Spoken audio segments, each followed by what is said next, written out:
Alright, so we are testing a Fallout 4 configuration here. We have Pilgrim and Resurrection ENBs loaded into this system, along with a plethora of other mods. But ENB is the overtone shading of this for the Resurrection and the Pilgrim. I have set the Pilgrim after the Resurrection in order to get the forest and woods with the Resurrection, and then the dense, oppressing fog atmosphere from Pilgrim. And this is kind of what that Ugh. looks like.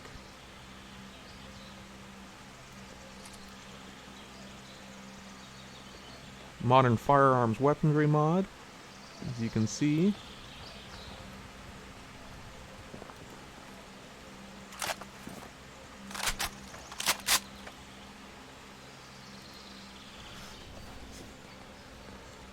And we're just going to go through this, trying to keep a rather low profile here.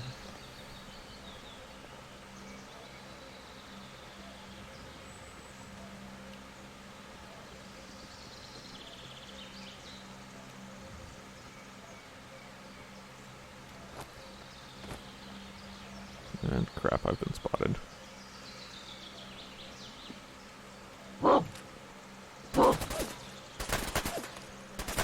I win again. We're using the Running Dead modification for zombies only headshot. Thank you. Not all. Strong just getting started. I will save often in this.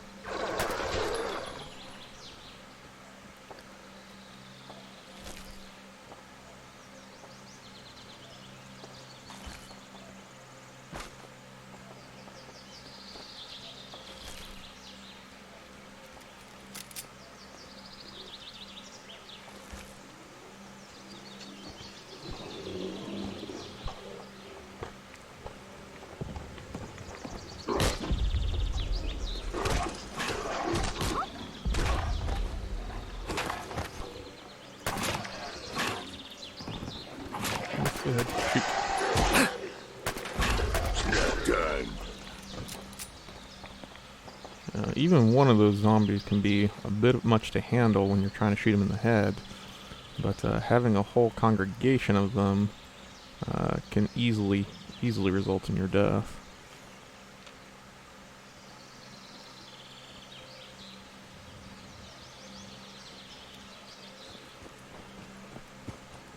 Everything okay, boy? You'll notice that my character will make comments as he moves throughout the world to those around him and responding to those around him. That is provided by the mod Player Commentary. It's an excellent mod that just takes some of the regular dialogue and then just applies it as commentary from the main character, responding to situations that he encounters or things that people say to him.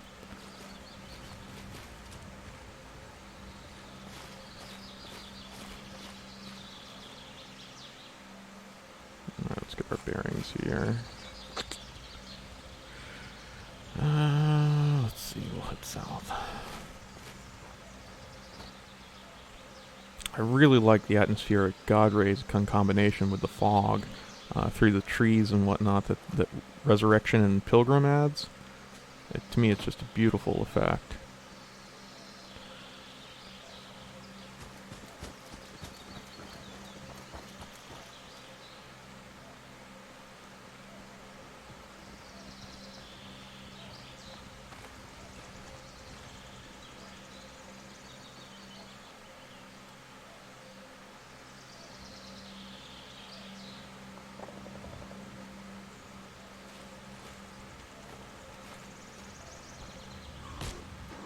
Smashy, smashy. Good fighting, human. Strong impressed.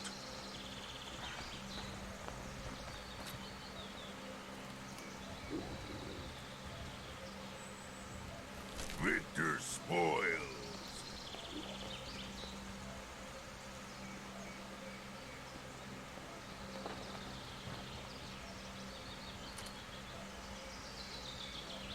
Oh, I don't like this area.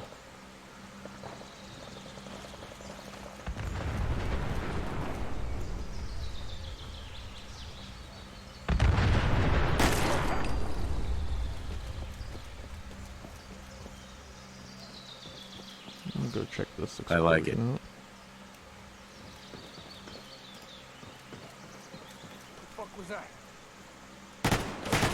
Show yourself, coward! Fight strong!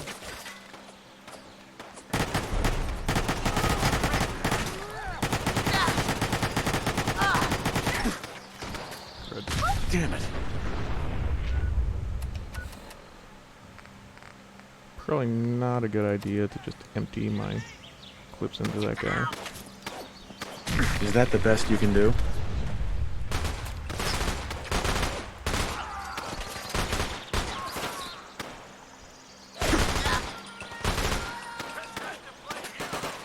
That's a load of... Are you kidding me? Dang. Yeah, I shouldn't approach the combat that way.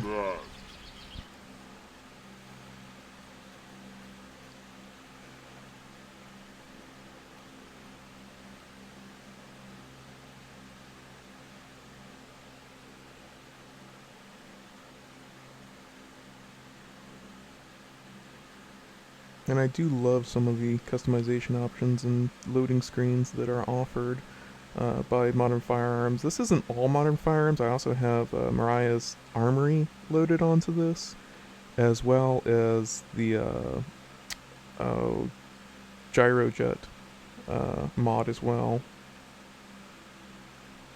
Having seen documentaries on the actual Gyrojet ammunition that was produced, I'm really fascinated by that kind of technology, and to see somebody had made a Fallout 4 mod on it, I was really impressed by. Ugh. I haven't actually got the Gyrojet gun. I have no idea where it's located, but I just wanted it in my game so that I could stumble across it eventually.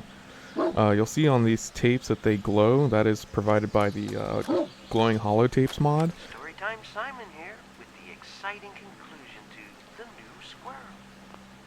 I think I need to turn up the audio again. I had turned it down previously. Do a little bit of music, a little bit of radio. The voice is maxed. Okay.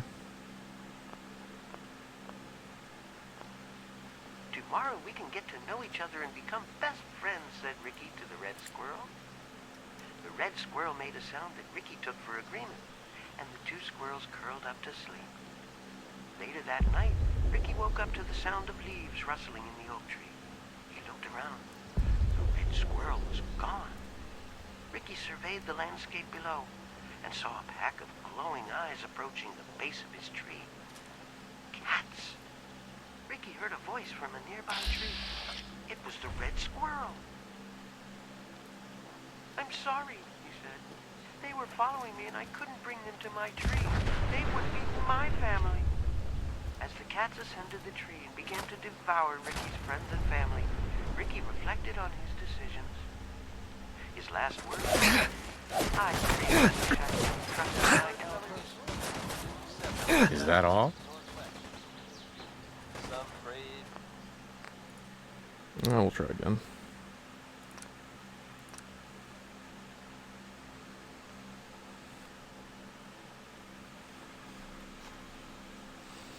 Really love the firearm textures on this. You can just see the amount of work and effort that they put into crafting this is just remarkably superb. I wish that I could alternate it on the Y-axis as well instead of just the X-axis, just to show you kind of the beauty of how much work they put into that. Okay. We'll go east here.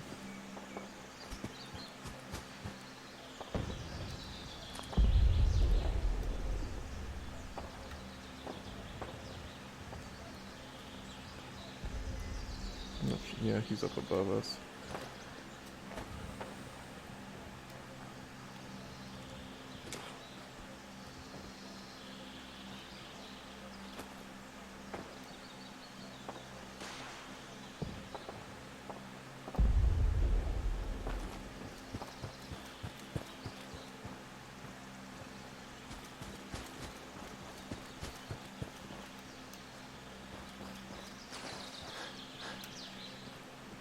I'd like to see a vaulting system introduced. I probably need to look up a mod to see if I can find something where when you go to jump over like a short barrier, that it gives you a leaping animation.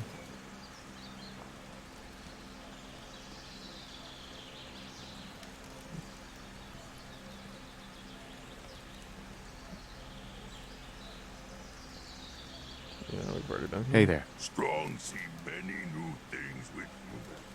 That's good to know. Now I know the embankment over there is heavily fortified with enemies. Last time I was well, a couple times I've been over there, I've had to retreat or die, reload.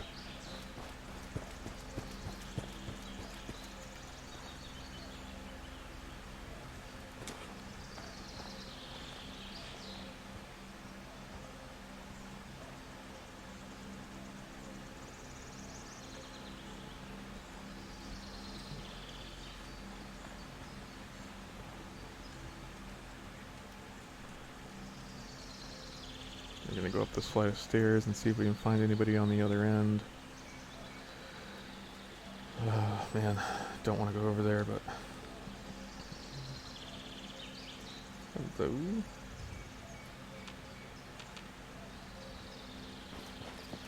Yeah, that's what I thought. What's that? These guys in the head is just difficult. Too fun.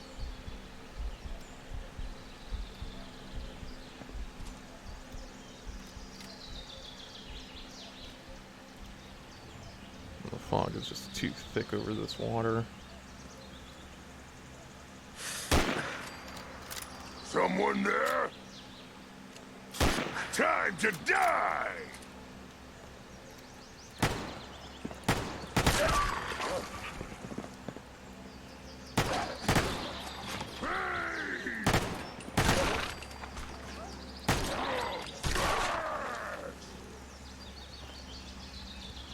Okay, Your so thoughts? looks like we got some Good fighter. dogs this time instead Strong's of leader for now.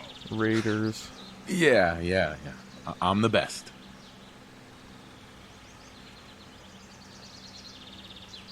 Dead not need things. We take. Ugh.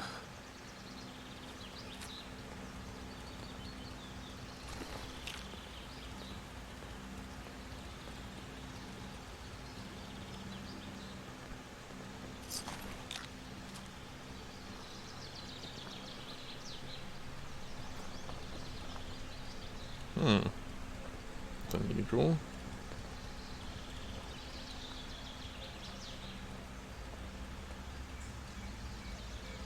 Anything you want to talk about? I am a super mutant. I am unstoppable. Come on, don't bullshit me. Do you like the power armor? This is, I believe, from the Raiders Overhaul mod. But nice painting job, textures on it. It's a good mesh. What are you thinking about? I do want to get this back to the settlement before fusion cores run out, but I've got plenty of fusion Come cores, on, so don't bullshit me. I'm not too worried right now.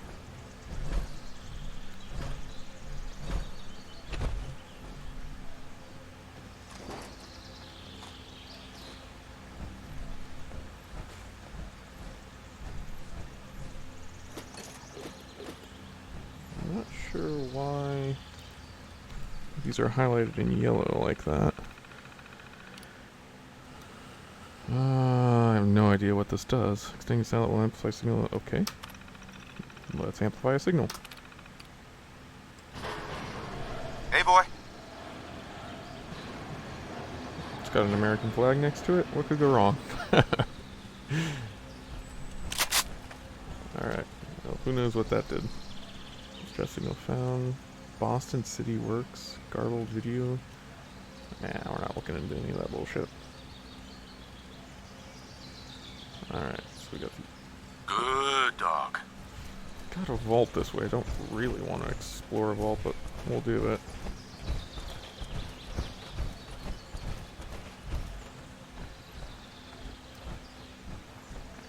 We got 41 shots left with this gun. Let's see, can I switch to something else? Ooh, level up. Let's see what we got here.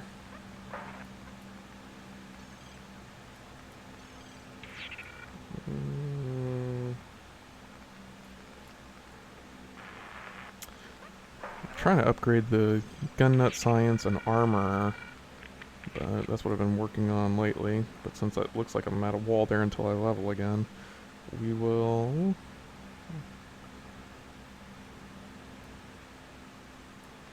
instead branch out to something else. I think health or weapons should be my choices here. That'd be nice. Where's a medic? Yeah, we're gonna go with a medic skill here. Double our stim pack use. Was doing fine until I got the followers overhaul, and now reviving followers takes the stim pack too, so it started to reduce my overall stim pack inventory. Did I jump through that window?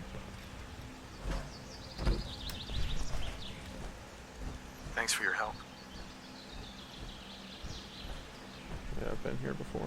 There's a tunnel underneath us. Alright, let's see where we're at. Vault 81, okay.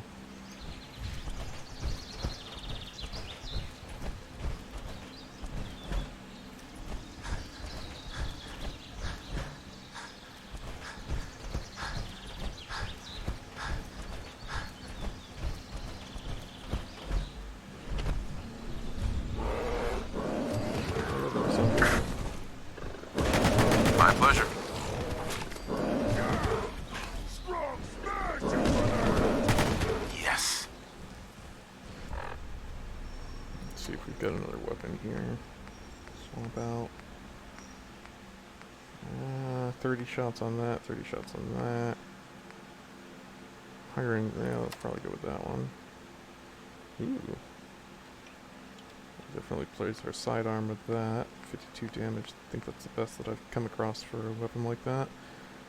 Weeze, that is secondary. Still got that. Okay. So we have options between. Ooh, silence on Human that. hungry, strong have meat to share. Whatever.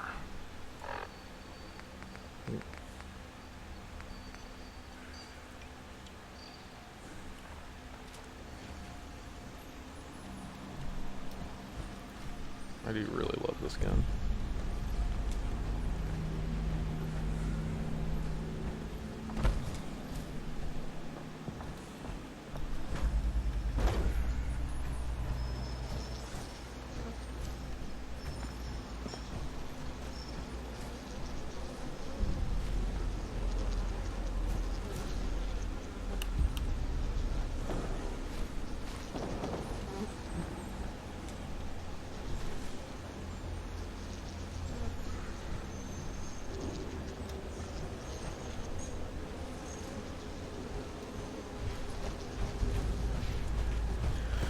Alright, looks like we're going in.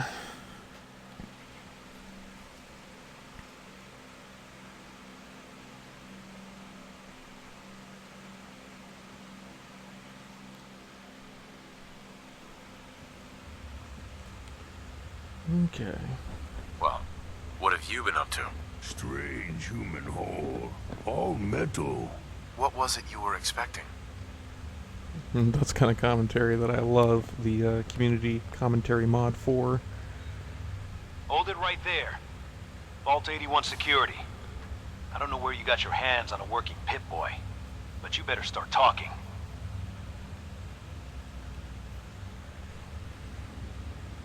Okay.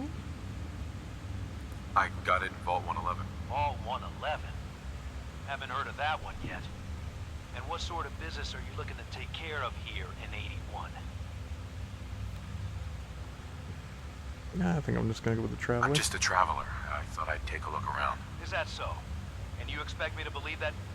Oh, Overseer. Who is it, Edwards? Ma'am, some new Commonwealth traveler. Not one of our usual traders. Well, if someone wants in, they can earn it like everyone else. Let me speak to them. Sorry about that. Officer Edwards here was just doing his job. I'm sure you can understand our need for caution. For newcomers, we like to operate on exchange. You help us, we help you. But I'm a fellow vault dweller. Can't you just let me in? All the more reason to help out a fellow vault then.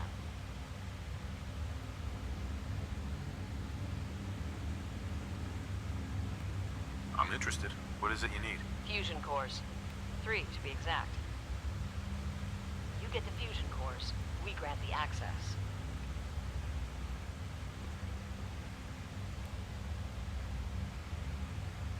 What do you need them for? I'm no engineer, but I've been told we need them to help supplement our power generators. So if the task seems trivial to you, I assure you, it's very important to us. Done. I happen to have exactly what you need. Really? Well then, by all means, welcome. I'll be down to meet you at the entrance.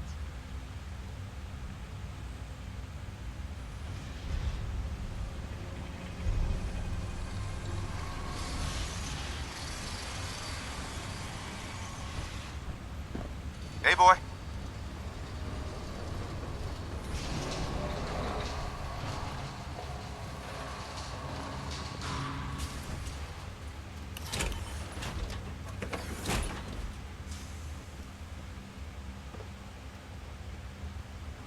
Come on, Gwen. My guys have been working doubles for weeks now. They need a break.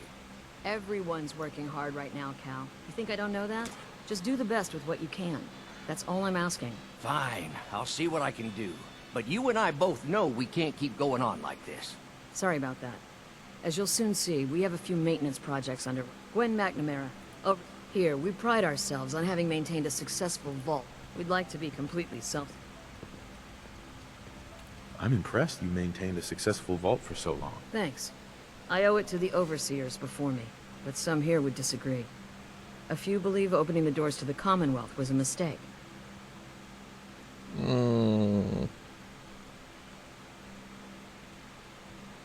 Interaction is a good thing. The Commonwealth is improving. So I've heard. But it's still got a long ways to go.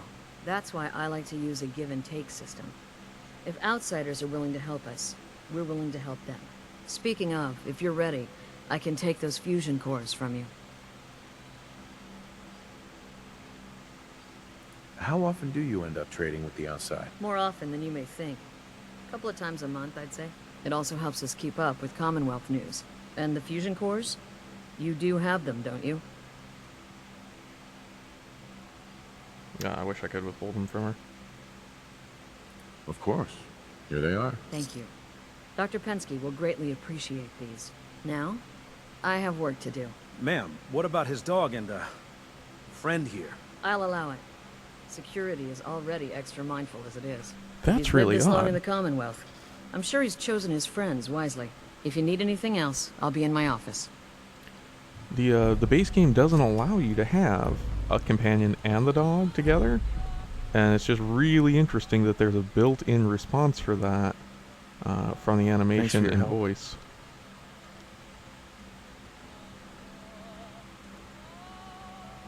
So I've got the unlimited follower framework mod installed on there, and they either added that in via the mod, or that was built into the game and just behind the limitations that were placed on the game when it was shipped.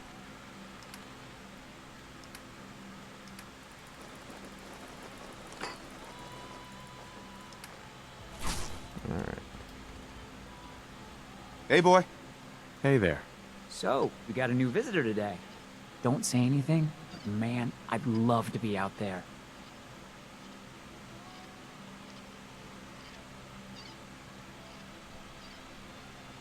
It takes some preparation.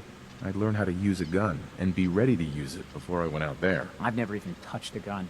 Now, I can't even say if our security has seen any real combat, but with the hours we're working these days, I'm not even sure where I'd find the time to practice. Hard work pays off. And you guys are maintaining the vault, right? Trying to, at least. They say it's all the moving parts that have us working round the clock these days. Structurally, I guess 81 is still pretty sound. Vault Tech sure knew what they were doing when they set these places up. Well, I don't want to keep you, and I gotta get back to work. Maybe I'll see you around. Excuse me. Like the kid. Someday, I'll make it out there. That's good. Stay out of trouble. I won't be any trouble. Yeah, all of that was No just signs of radiation. dialogue added. Impressive. Watch out for the maintenance. It never ends around here. Okay.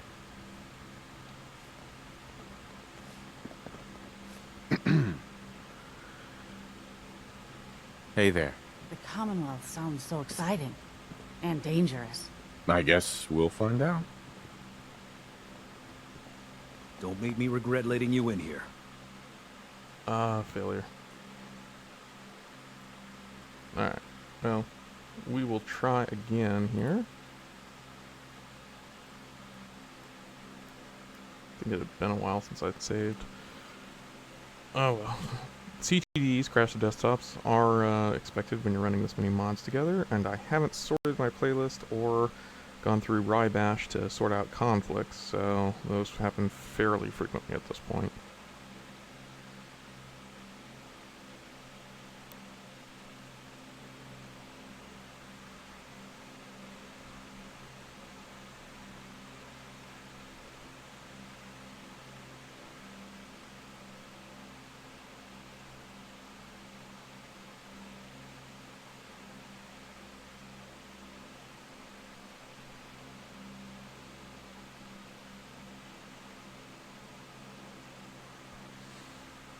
Takes a while to load.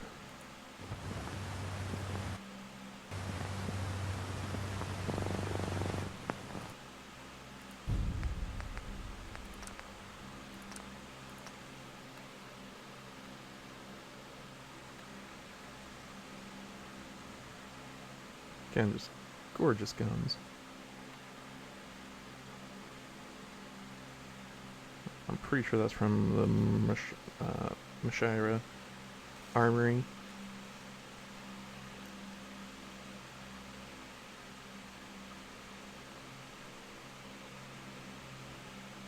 Kind of looks like a Halo gun, which is what the Mashira Armory is based on. Alright. Hey. So, we got a new visitor today. Uh-huh. Don't say anything. It takes some I've never, but with the hour. We'll just skip through. hard work. Trying This- to. Structurally, well, Hey there. Human good fighter. Be Strong's leader for now. We keep the What can I vaults. say? No I'm signs of good at radiation. what I do. Impressive. Hey. Hey there. Yes?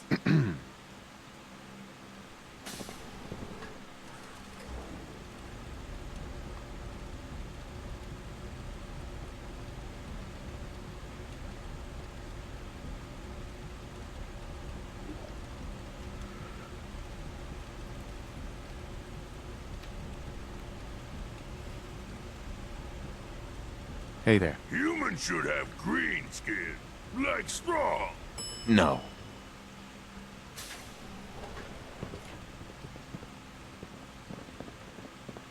Hey, mister, are you really from the Commonwealth? Yes, I am. I knew it! Hey, I can show you around the vault if you want. Just 5 caps. Sure, but I'm not paying you. Okay, okay. Boy, you're a real cheapskate. We'll start over here.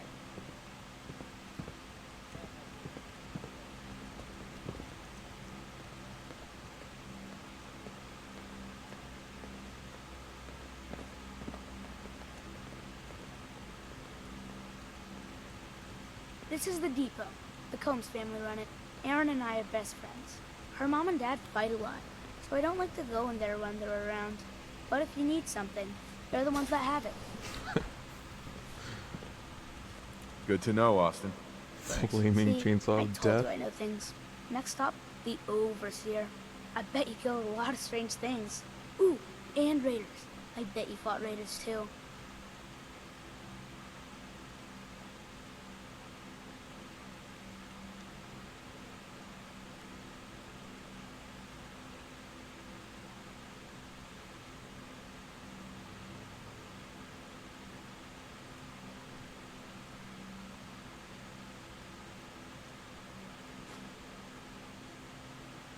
The overseer's office is up there. They're busy up there, and they do not like to be bothered. She makes rules, but she's nice. I like her. Overseer, huh? I suppose someone needs to be in charge. Well, if you need her, that's where you'll find her. Next stop, the diner. Now we gotta go downstairs. That's where the diner is. Everybody eats there. Sometimes it gets real crowded. The Somersets are nice, though. You'll like them. I'm not sure which mod put in the smoking posturing, but love those animations.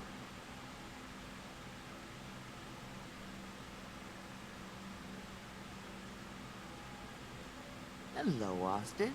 I see you're showing our guest from the Commonwealth around. Yes, ma'am. This is the Sunshine Diner. Grant says that they'll take all of our hard work and turn it into swill. Mr. and Mrs. Somerset run the diner. They're pretty nice. Mrs. Somerset's pies are the best.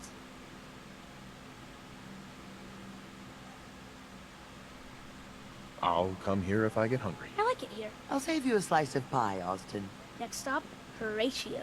I told you they were nice. Do you like your hair? I like mine. I hate combing it, though. Gran makes me comb it.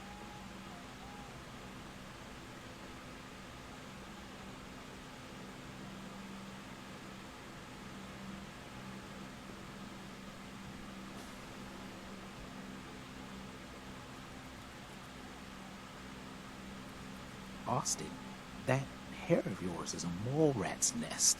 This is where Horatio fixes up people's hair. Aaron's mom comes here all the time. Nice. Gran hardly comes here at all. She makes me cut my hair, though. It's not fair.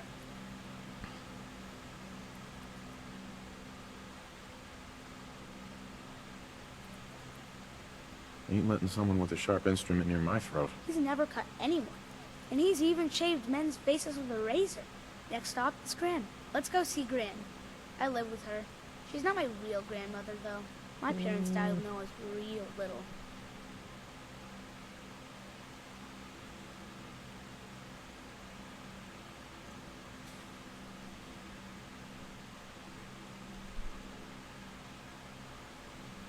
Hi, Gran. Austin, what are you doing here? Are you bothering that stranger from the Commonwealth? I'm not bothering him. I'm helping him. That's Gran. She takes care of me.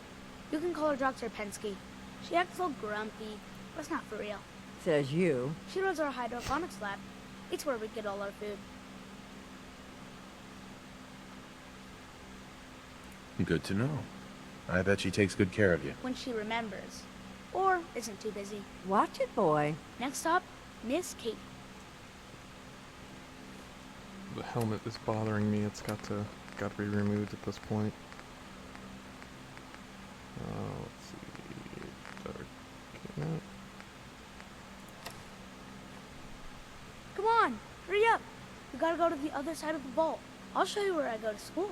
I bet you didn't have to go to school. Throwback comment to Fallout 3, I think, there.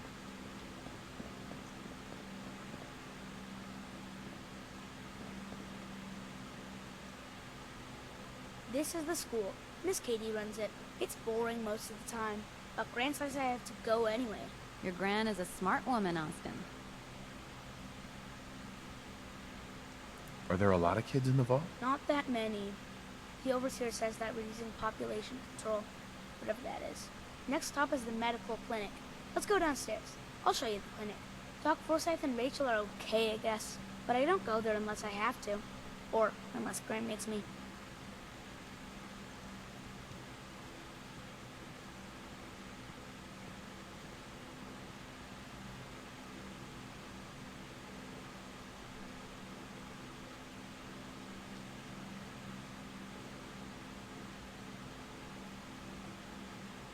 This is our medical clinic. If you get hurt or sick, come down here. Dr. Forsyth says I can't bother him or Rachel while they're working.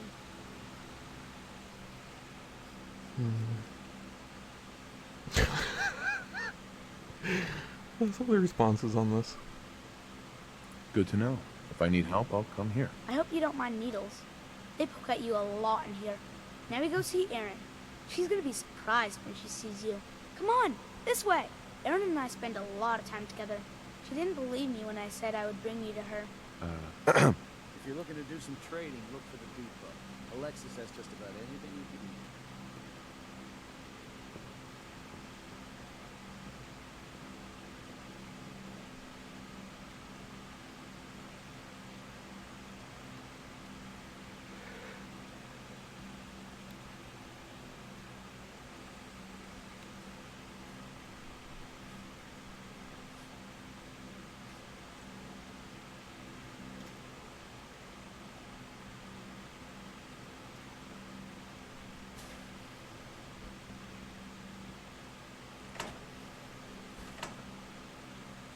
Aaron, look I'm what not I sure I found. feel comfortable Stranger being in from a the room alone Commonwealth. with two Wow. children. You're really from the Commonwealth? It's no big deal. I'm just a person like everyone else. Yeah, but nobody in the vault hunts for their own food or gets into fights with guns. Thanks for doing my tour. I was so cool to show you off to everyone. Excuse me, mister. Have you seen my cat? Ash is gone? What happened? He scratched me. And I yelled at him to go away. I didn't mean forever, though. His name is Ashes, and he's the best cat in the whole world.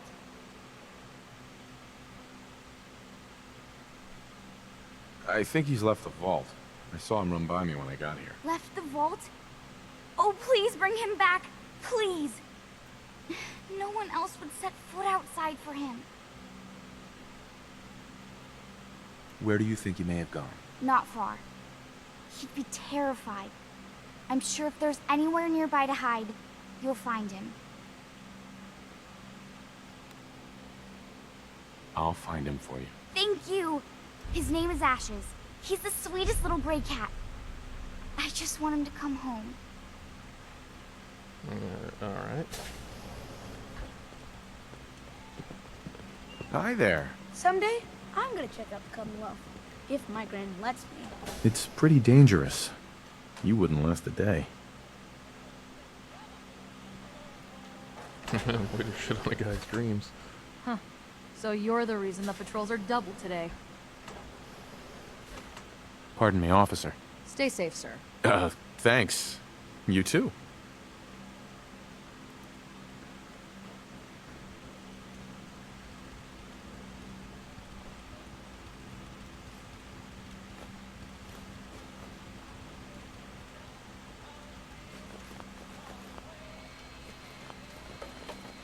Hold position.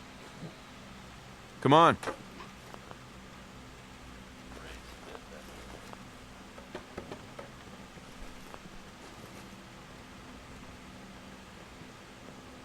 Yes?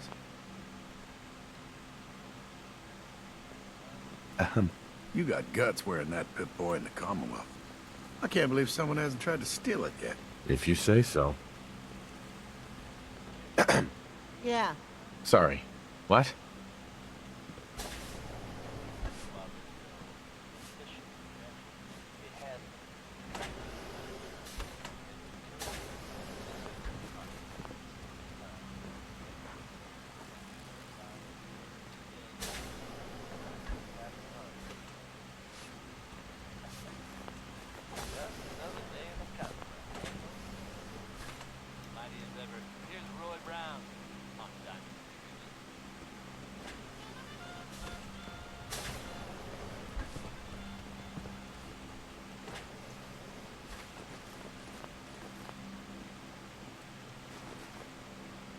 Welcome, welcome.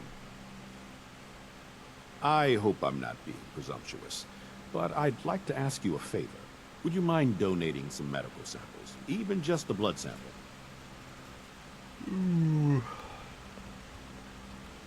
Do I trust this guy? Why do you need medical samples? It's for my research. The people of Vault 81 have been genetically isolated from the Commonwealth for many generations. I'm trying to determine what the genetic variation is between the two populations. Sure, you can have some blood. Excellent. Just have a seat, and I'll draw some blood. I don't know if I trust this guy.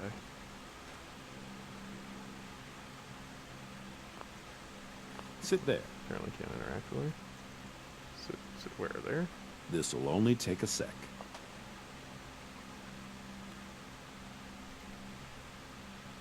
Yikes. There. Hardly hurt a bit, eh?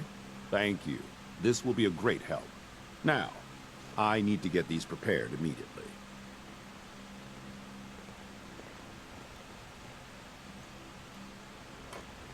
You're that wanderer from the Commonwealth. I'm Rachel. I assist Dr. Forsyth with his medical duties.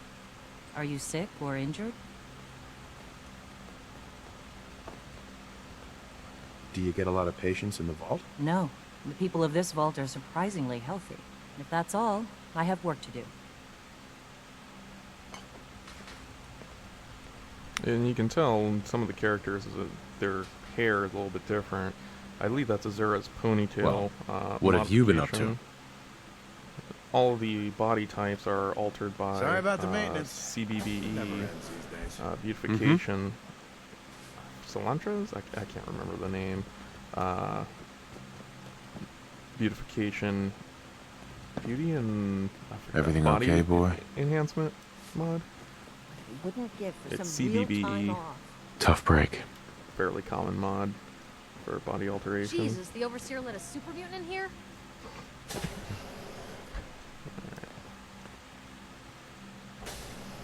Hello. Hey, sweetie. Huh? Hmm? That's hilarious. Hey there. We are unstoppable! Ah, that's bullshit. Move through. Move through. Okay. Is that Jet? That is Jet. Somebody's doing drugs here. Yeah, Henson Burner. Yeah, somebody's doing a lot of Jet in here. Good dog. Okay. And alcohol. Yeah, somebody's got a problem. Not dealing with their issues productively. Let's see what's going on in the reactor.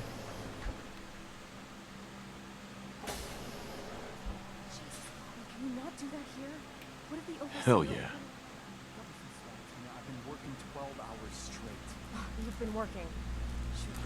I bet bossing around old Rusty really takes it out of you. You've no idea, Mr. Luca. Hey, you both just get Human too weak to carry everything. Fine. Get caught. Hey. Then you'll...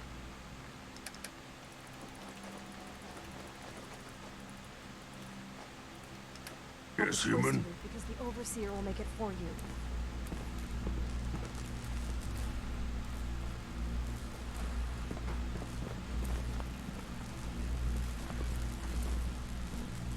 Hey, the outsider. You lost? No trading going on down here. This is an interesting room. Really? Guess maybe for an outsider. Just the old generators down here.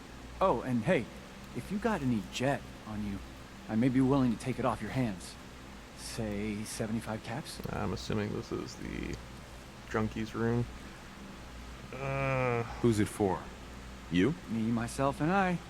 Don't worry, I'm not into selling. That's my sister's thing. I like having my jet I'm on not me. a dealer. I don't sell drugs. Hey, forget I asked. Seriously. And if you could keep this little conversation under wraps, I'd appreciate it. Just don't let Tina know. She'd be all over my ass. Okay. Good dog. Please direct any maintenance requests to Mr. DeLuca. They will be handled in the order they were received. You guys kind of in rough shape. Staying pretty busy these days? Quite so. Mr. DeLuca has made it his life's work to occupy my time.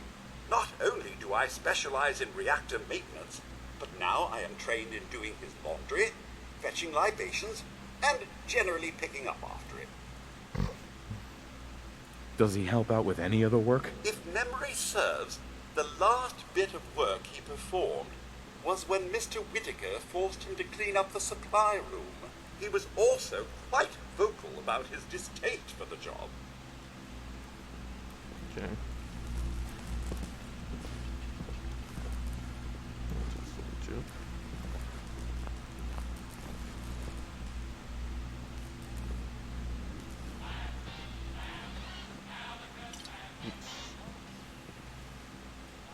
Goodness, he didn't react badly to that.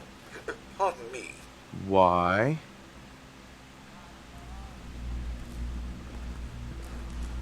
Sick of working. Is this day almost over? Hey. Hey. Hey, outsider. Do me a favor. If my good-for-nothing brother asks you for Jet, tell him to buzz off. I got a better idea. Do it yourself. Look, he's a junkie, but he's getting careless.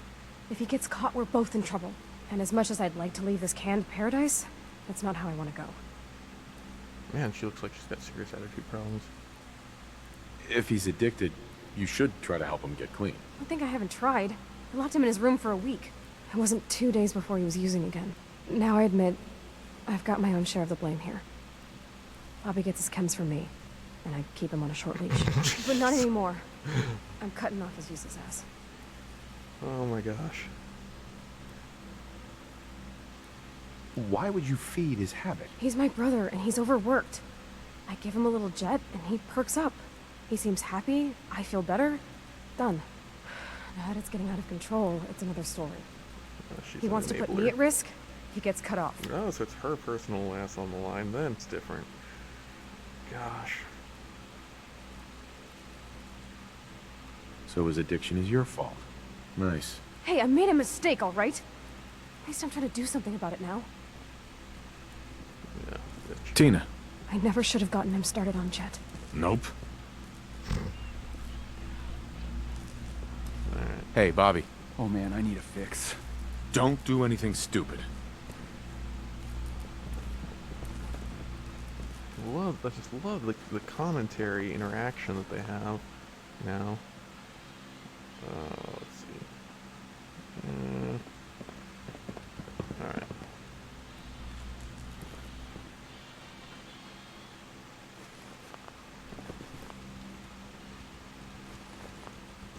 Hey.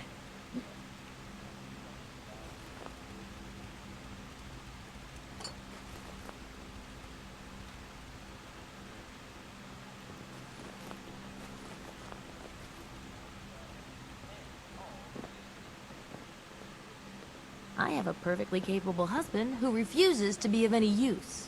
Huh? If you need a doctor, Forsyth and Rachel are down in the medical center. They can patch you up. Sweet. Hey there. Nice Pip-Boy. If it ever starts acting up on you, see Alexis. She'll fix it right up. Okay.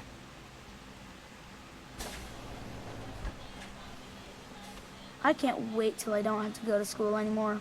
Yeah? Why is that?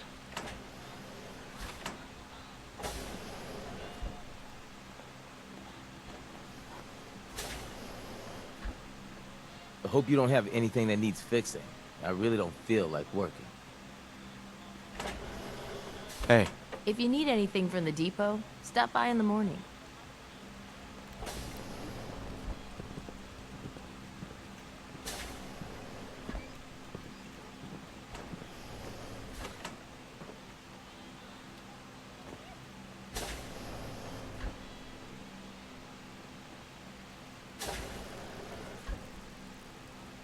Poor Erin. Her cat got loose in the Commonwealth. That's terrible. Yeah? Hmm?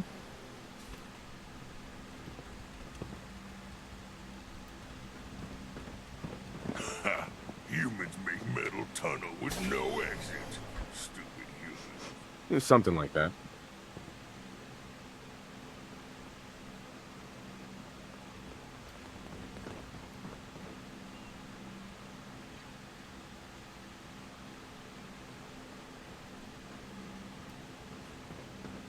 You should stop by and see Horatio while you're here.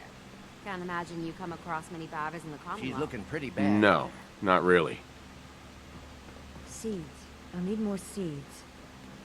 Must be rough, living out there. Yeah, it's pretty bad.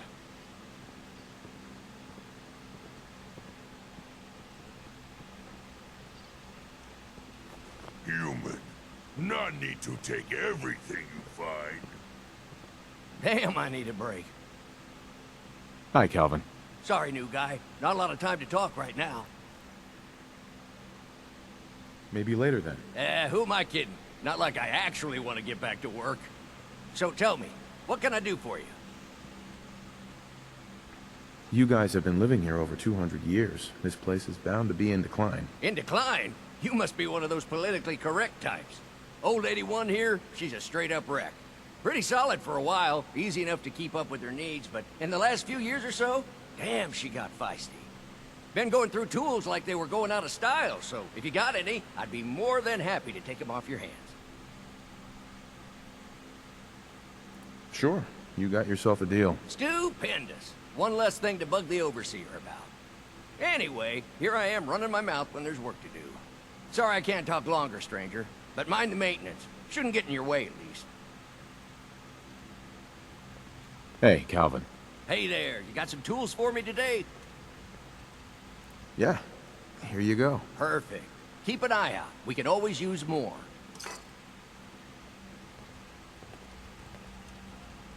Heads up.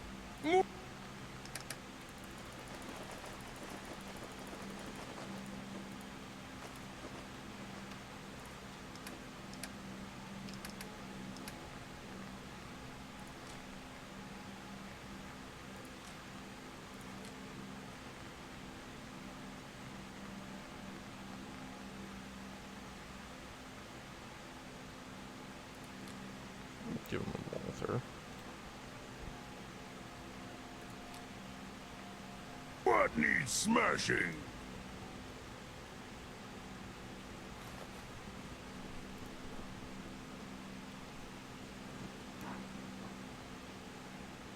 Don't want any trouble in 81. I'm not looking for trouble.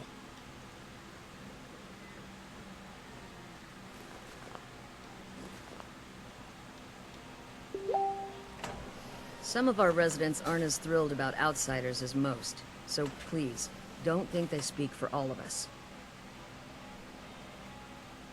Okay. Hello, Overseer. If you haven't already, you should stop by the classroom. Katie would love to have you speak to her students. Have you been down to medical to see Dr. Forsyth yet? He told me he's very interested in meeting you. Okay.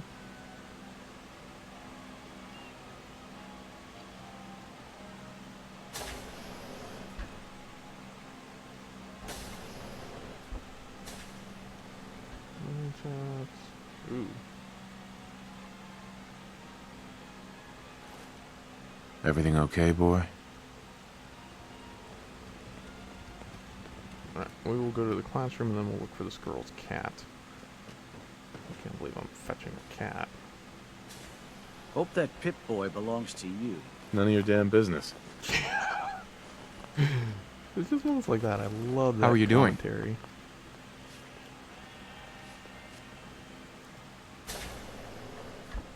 Oh wow, this is a treasure trove of supplies. Lootable containers is what the mod that allows you to go through all these Vault Tech supply containers and allows you to loot them. I also have a mod, lootable cars as well, I believe by the same author.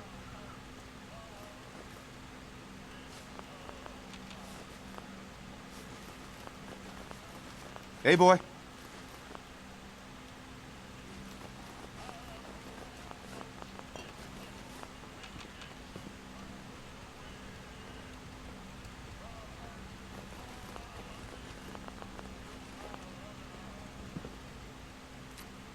Strong can carry for you.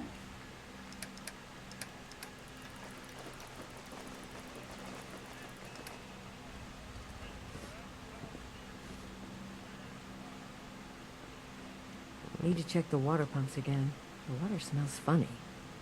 The water smells funny, huh? I wonder. We had a quest in order to fix the water pump for Grey Garden. Today. I heard Alexis promised one to Aaron. Okay.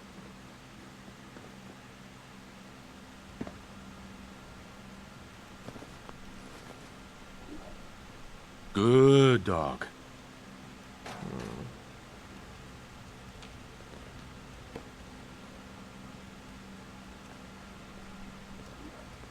Hey there. Let's see what time it is. Just take a 12-hour wait. .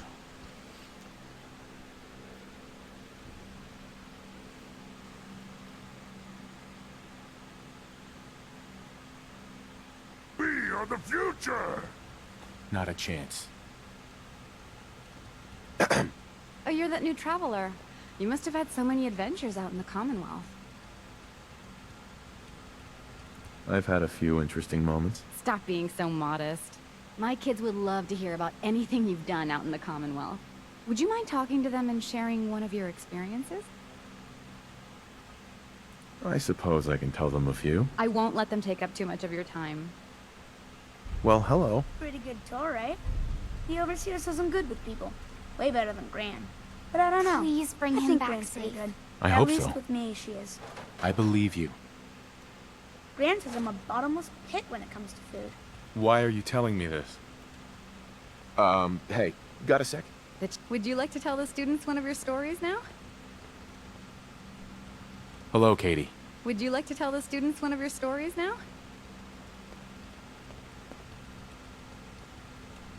What topics should I avoid? Nothing with excessive violence.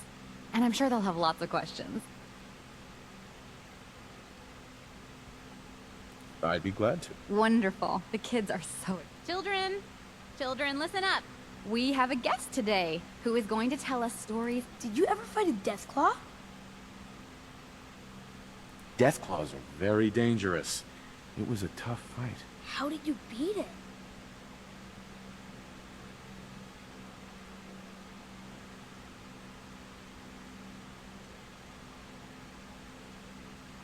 A group of raiders had my friend Preston trapped. But you rescued him, right? Preston showed me where to find some power armor I could fix. Power armor! Wow. I wasn't ready when the Deathclaw crawled out. Good thing I had that power armor. That sounds scary. I don't know what that was.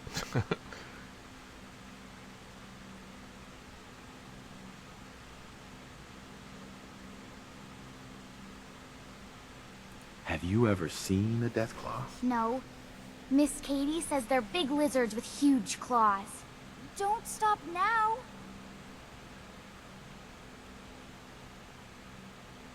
I was hurt pretty badly, but Preston and I finally killed it. Wow. Thank you so much for that story.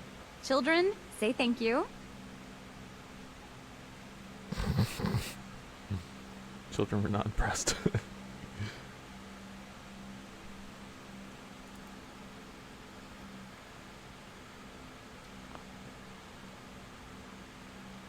I think I've encountered a bug in the dialogue.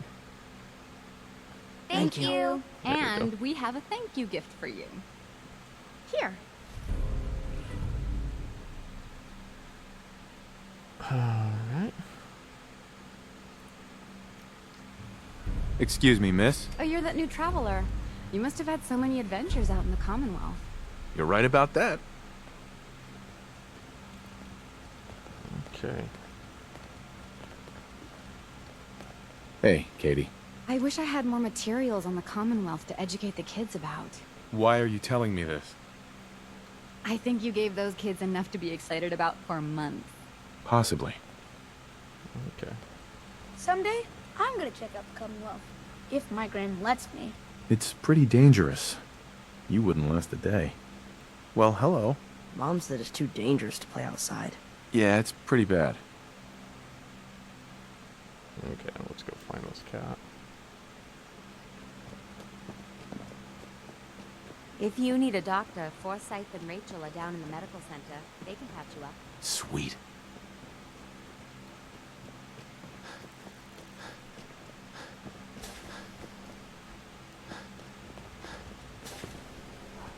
Another new face in the vault, eh? What is it we're needing now, fella? Come again? What do you mean? Well, Gwenny... Oops. I mean, the Overseer never lets anyone in unless we need something. Guy's got I interesting figured eyes. someone put in a request with her if we got a new face in the vault. Lord knows we could use some help around.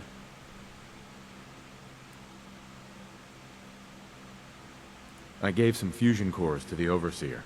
Fusion cores? Huh. Must be for something high-tech. I was hoping for a crate of mute fruit myself. The people here, they're a bit overworked these days. Some blame the Overseer. But it ain't Gwenny's fault. Poor girl. Just landed the right position at the wrong time.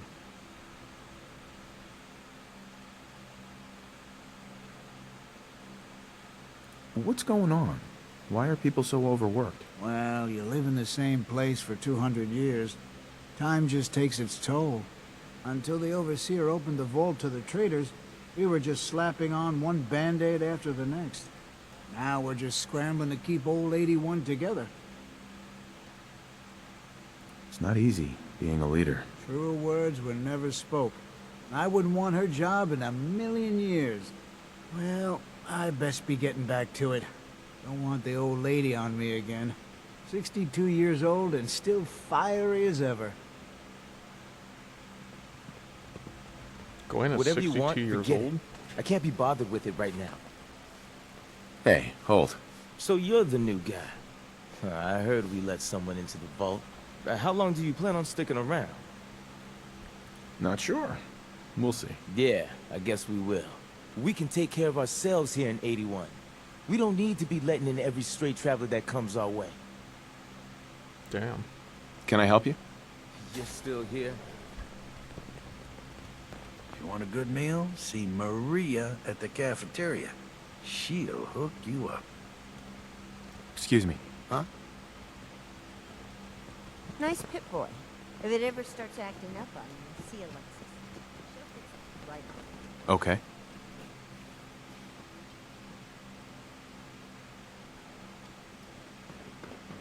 Now, where did I put those screws?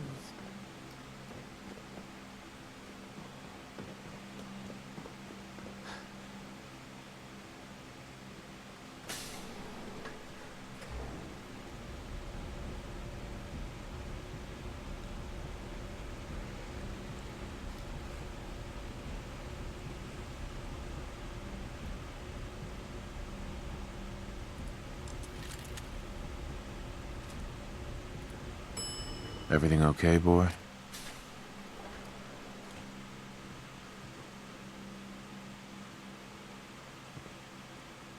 Good to know.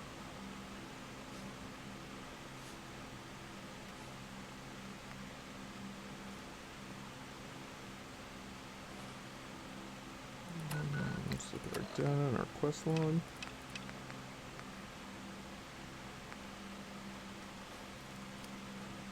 You got guts wearing that Pip-Boy in the Commonwealth. I can't believe someone hasn't tried to steal it yet. If you say so. Pip-Boy? It better be. None of your damn business.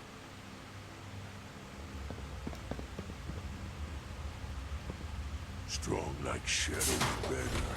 Why? Human look like robot. Yes. That's right.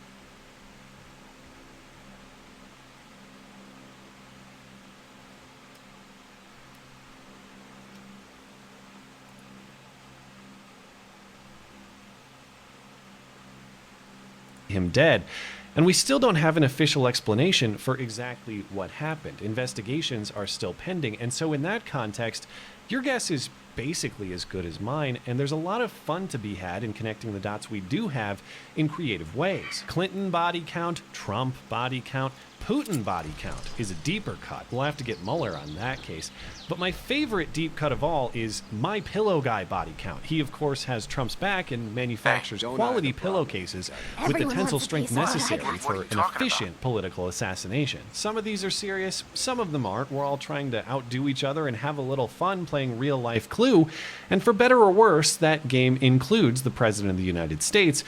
Retweeted Terrence Williams saying he is is unsurprised that the Clinton body count has added another tally mark. All the liberals were calling me a conspiracy theorist, saying, Terrence, you coming up with crazy conspiracies, and you need to be banned from Twitter. He had information on the Clintons, at least it's honest and the work. man ended up dead. Now, for some odd reason, people Make that a have move, and I'll information on end the you, Clintons Wasteland. end up dead. Your threats don't scare me. Media outlets beat this to So many story guns number and one. so The New little York time. Times called You out just Trump gotta for buy them. sharing a fringe, unfounded theory, as did the Washington Let's see what you Post. got.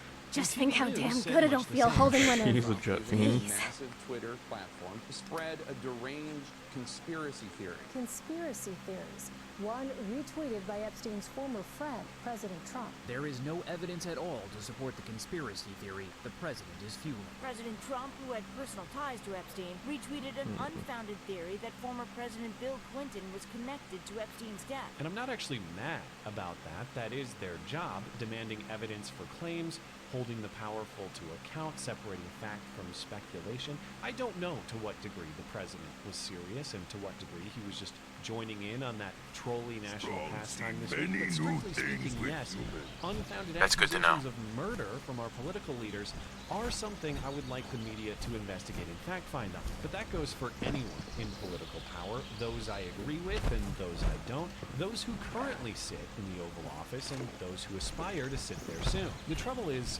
lost in the weekend's news of Epstein's death were other murder conspiracy theories from politicians of similar power, conspiracy theories that are actually far more at odds with the demonstrated facts, not just spitballed ideas in a factual vacuum. Friday was the 5th anniversary of the death of Michael Brown, the infamous police shooting that gave rise to the most fraudulent Black Lives Matter narrative of them all, hands up, don't shoot. The facts came out over the next few months. The grand jury's review of the evidence resulted in no indictment for Officer Darren Wilson, a decision by a demographically representative grand jury, by the way, a supposed injustice for which local infrastructure and businesses had to pay. Looted and vandalized to the degree of millions of dollars in damage. I ain't peaceful. I ain't no protester. I'm violent. Burn that motherfucker down. The justice system functioned as designed. The evidence showed that Michael Brown was the aggressor against Officer Wilson, who was justified in his use of lethal force. And even if you don't believe that evidence or the grand jury, Obama's Justice Department under Eric Holder concluded the same thing after a several months-long civil rights investigation of its own. That report reads, quote, "There is no credible evidence that Wilson willfully shot Brown as he was attempting to surrender or was otherwise not posing a threat. For the reasons set forth above, this matter lacks prosecutive merit and should be closed." All of that is the context for senators and presidential candidates Elizabeth Warren and Kamala Harris tweeting on Friday that Michael Brown was murdered and the fight for justice carries on. And maybe you say, oh, come on, let's not be technical. Michael Brown was killed, it was sad, and that's what they mean, whether the technical murder definition applies or not. Okay, fine, but it's not just that the term murder means unjustified killing.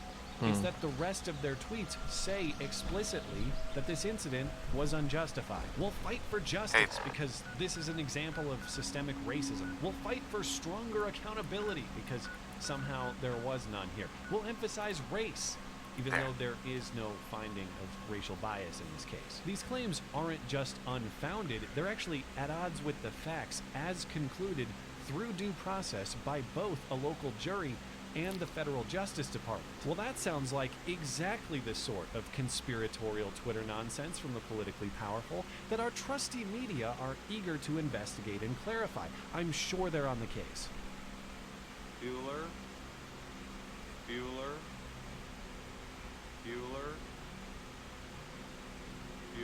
The Washington Post was a member of this cricket chorus until early Tuesday morning when, to their credit, they finally gave Harris and Warren their well-earned four Pinocchios, but until that publication, none of the major outlets so eager to police Epstein claims cared to write even a sentence about this one. It is such glaring journalistic negligence on such brazen political lies. It is so bad that even Vox tapped out. What do you and need, said, General? Guys, I don't need know anything we all right love now. War Chief Warren and the Jamaican reparations lady, But let's be honest, this is bullshit. Yes, Vox Your thoughts? took a break from trying to bully its critics and competition off the internet. They took a break from explainers on why this be queer is both a slur Look and alive. a proud identity at the same time, and they actually published a Well, useful breakdown what have you been up of to? the facts of the matter in this case. Michael Brown had Look just alive. violently Give robbed to a me, nearby human. convenience store. He was stopped by Officer Wilson, and Brown reached into Wilson's car, punched Wilson, and tried to grab his gun. The gun discharged. Brown initially ran away before turning and charging Wilson. Brown was then shot fatally, with no shot hitting him from behind. Now, of course, our Vox author doesn't want to let the specific facts of this case twist the overall progressive narrative. He says Warren and Harris damaged their bigger message about racism in policing, a real problem he's written about before, but that's a debate for another day. At least to his credit, he has the integrity to say 5 years after this matter was settled, presidential campaigns are still getting it flat out wrong. And so it's come to this. I can now trust the hyper-partisan Vox for more credible fact-finding and watchdogging than the country's major newspapers or TV networks. If only we could harness this unholy alliance. Combine the I guess it obsessive can't hurt. fact-finding of independent YouTube with Vox's bloodlust for its competition, we'd be unstoppable against the real problem here, an establishment media that only cares for facts when it's politically convenient. The last thing I'll say about the importance of holding politicians accountable on these claims is it's not just about the benefit of an informed citizenry. It's also about basic fairness and decency for the accused. It's a matter of due process and the presumption of innocence as cultural values, not just legal technicalities. Unfounded accusations of murder or any horrible crime coming from people in positions of power can ruin lives, and by all accounts, that is exactly what has happened to Officer Darren Wilson. And yes, that same standard benefits the Clintons too. I'm not advocating that anyone throw around murder accusations loosely, but certainly the Clintons are in better position to defend themselves than is Darren Wilson, a man known publicly only for this particular incident. Darren Wilson, from what I can tell, has all but disappeared after his exoneration. He resigned from the Ferguson Police Department to protect the safety of his fellow officers. He sought police jobs elsewhere, but was unsuccessful. He worked a few weeks at a boot store stocking inventory, but he quit when reporters started calling the store. No matter what he does, he says they try to get a story off of it. He was donated a good amount of money at the time. After the legal battle was over, he bought a house without his name on the deed, with only a few friends even knowing where he lives. This reporting is now 4 years old, and I see nothing on his whereabouts or activity more current than that. The guy's life is ruined, or at least forever altered into a state of forced seclusion, even though he did nothing wrong. That is the importance of finding and reporting the truth, beyond just making sure you and I are well informed as voters. Hey. And so it's Just when you not think you're just safe, that you're Warren not. and That's how we Harris always and their think. media protection squad are willing to misinform us.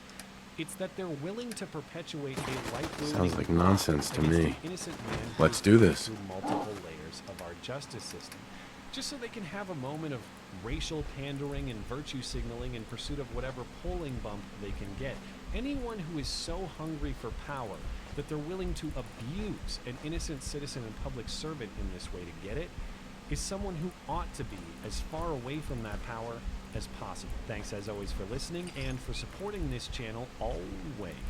Appreciate that thoughtful discussion down below, and especially over on Twitter. That is at ML Christensen. You're always welcome to coming out and chat in my live streams. Those are linked down in the description. Looking forward to it. Goodbye.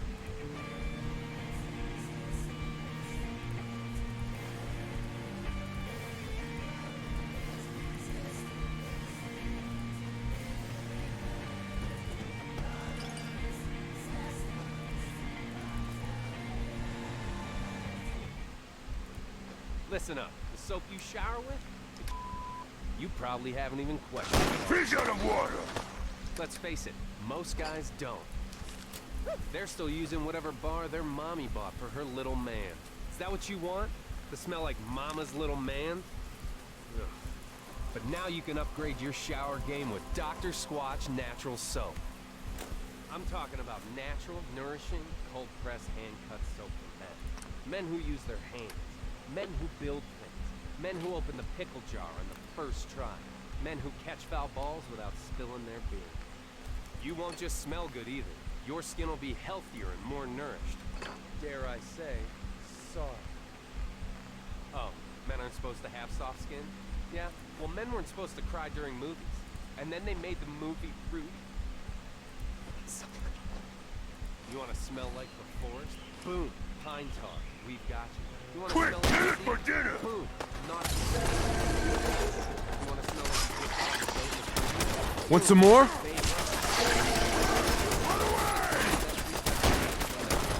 Out of my way. I think you have me confused with someone else. Do I look like I want to chit-chat? Maybe I don't want to talk to you. All the natural ingredients to make production cheaper and faster. They replaced all the natural stuff with chemicals. One day, Sanctuary will be a Sodium vibrant lauryl community. sulfate, I've seen it. parabens, and dioxin. I hope you're right. Chemicals linked to depression, liver damage, cancer, and low sperm count. And worst of all, dry skin. Oh, poor balls. All dry, empty, and sad. But there's good news. We make our soaps with natural ingredients from the earth. Ingredients like oils, plants, goat's milk, Greek yogurt, oatmeal, shea Hope you ain't butter, one of them cinnamon. synths, here to spy on me. Turn your shower game up to 11 with the smooth lather of gold moss or the exfoliating woodsy bliss that is pine tar. Get ready to step out of the shower feeling alive. Still not sure? Here's a couple reviews from real customers. Joseph S. says, Excuse me. Yes? This Hey. is the perfect bar of soap. It's like it was handcrafted in the Northwest Forest by a beautiful tiny elf. Dude, I'm sorry. I'm just busy Tiny right Elves now. isn't Let me enough finish for up, you? and then we'll Here's go another forward. review from Michael A. Makes you feel like you just stepped out of a mountain stream and Squatch was there to hand you the towel. Time for you to get the right tool for the job. Because you're worth it, my friend. We ship it right to your door. And with a 100% satisfaction guarantee, if it's not the best bar of soap you've ever used, it's on us. Tens of thousands of men already subscribe. Which means that every month, fresh new bars of Squatch show up at their door.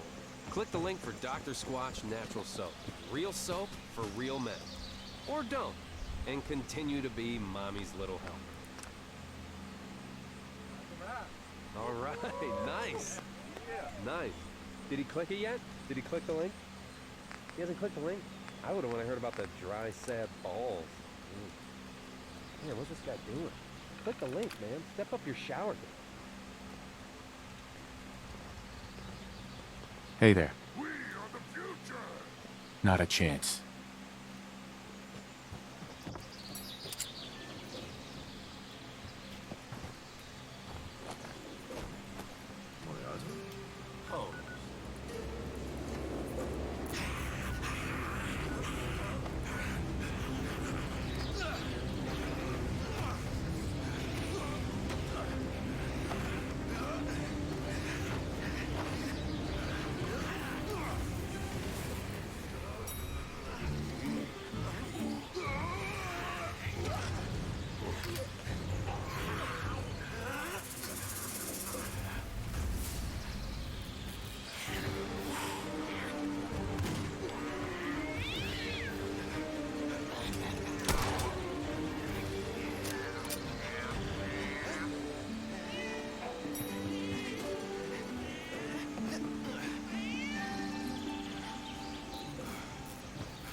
I believe we have a serious problem in this country with outside influence on local elections. If I am going to have someone represent me, in my opinion at least, it makes no sense that people from outside of my district would be funding that person.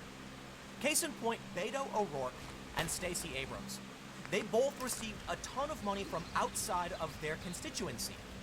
Now, I understand Beto O'Rourke, he was running for Congress, which means he would be in a federal position, which could have an impact on the whole country, but he's supposed to be representing one district in Texas. Yet he received a ton of support from out of state. Stacey Abrams, on the other hand, was going to be a governor. She's literally just representing the state of Georgia and those who live within it. Why then did she receive so much money, at least according to one report, 62% of her donations from outside of Georgia? She was not being represented or empowered by the people in her own state. I've got some data, and it's pretty alarming, at least from the way I see things. Maybe I'm missing something. But even if you're going to be a congressperson, why should you receive funding You've got to be kidding. from people you will not impact? I think that's very worrisome. Now to our lead story. Ocasio-Cortez's known donors from her own district are nearly non-existent, FEC records show. According to the Daily Caller, only 10 people who live in Ocasio-Cortez's district have been reported making donations to her re-election campaign in 2019. That's 1.4% of the average for congressional re-election campaigns. Let me stress that one more time. According to this story, the Daily Caller, Ocasio-Cortez's constituent donors are 1.4% of average, meaning most people who are running for re-election in Congress are receiving 98.6% more from their own districts. And here's the thing, Ocasio-Cortez has still raised a substantial amount of money. Who is funding her? And this to me is actually rather nightmarish. There are people in her district who don't like her, poll after poll showing her favorability is really low. Yet for some reason, outside her district, she has tons of support and is receiving tons of money, giving her a massive advantage in running for Congress in a district where they're not supporting her. But that influence will give her an edge to win. I gotta say, all of this is rather terrifying. Now I will stress, perhaps Beto lost, Abrams lost, and perhaps Ocasio-Cortez might actually lose with so many challengers popping up, because the money isn't real support from their voters. Now you can donate to them, that can give them power, that can give them PR, but in the end, it can't get them a real person. It can't get them a real constituent. Now it can influence them, it can help get them votes, but I'm not surprised we saw Beto and Abrams lose, and I won't be surprised if Ocasio-Cortez loses next year. So let's read this, and I'm going to go through all of this, and there's media bias too, I gotta stress. We're going to go through the media bias as well. And I want to show you, AOC is not popular, has very little support from her own district. And I want to show you that the data from Abrams and Beto O'Rourke that I find just jarring. But I'll stress, maybe I'm missing something. Maybe there are people who believe people outside a district should be able to influence the representation from within that district. It makes no sense to me. But again, maybe I'm wrong, so comment, let me know. Let's read the news. But before we get started, make sure you head over to timcast.com/donate if you'd like to support my work. It's a PayPal option, a crypto option, a physical address, but of course, the best thing you can do is share this video. Good YouTube dog. is de-ranking independent political commentary. If I'm going to continue to exist, Kind of that means I interesting. rely on all of you to recommend Like the the design content that they if did. you think it's actually good. If it's bad, I don't deserve to have a business like this at any rate. But if you do think it's good, sharing it overcomes that hurdle YouTube is placing in front of me, and it's impacting everybody, so I would really appreciate it. But let's read. They say, Ocasio-Cortez has outraised all other freshman representatives so far in 2019, but nearly all of her reported contributions to her re-election campaign live outside Anything you want to talk about? Daily Caller News Foundation analysis of FEC filings found. Come on, don't bullshit me. Campaign has reported receiving contributions from just 10 individuals There's a in her good district dog. in the first half of 2019, according to its So FEC much filings. walking. The FEC Want only to do requires more that political fighting. campaigns disclose the names and addresses of individuals who contribute over $200 to their campaigns during an election. Campaigns report their big dollar donors to the FEC in what's called itemized contributions. The $1,525.50 Ocasio-Cortez received from her New York constituents represents less than 1% of her campaign's itemized contributions reported to the FEC in the first half of 2019. So, I want to make sure I stress, these are people who have donated over $200. There may be a lot of people in her district who are supporting her. The main thing I want to point out is that in terms of itemized contributions over $200, 99% of her donations are not from her district. Her big donors are outside, her bigger donors are outside where she actually represents. To me, that's jarring. Who's there? The known monetary support Someone gonna be a good fight. From the people she represents is minuscule compared to the 88-member freshman class of the House of Representatives. The average freshman representative's re-election campaign received $107,141.29 in itemized contributions from their constituents in the first half of 2019. FEC filings the DCNF analyzed show. Ocasio-Cortez's reported in-district fundraising haul was just 1.4% of that average, and it makes sense. Now, I want to stress, she does have fame on her side, but the percentages are irrelevant when you look at the hard numbers. Ocasio-Cortez has raised $1,525 from her district against an average of $107,000 from within constituencies. Within constituencies for other congresspeople. You are being watched right now, and you don't even know it. We are the first generation in the Earth's history that can be spied on every day and not even realize it. Everything can be tracked. Like what we are doing, where we are doing it, who we are speaking to, and about what exactly. Fact is, we are like sheep trapped in a cage. There's never been a time like this before. A whole generation can be tracked throughout each and every point of their lives.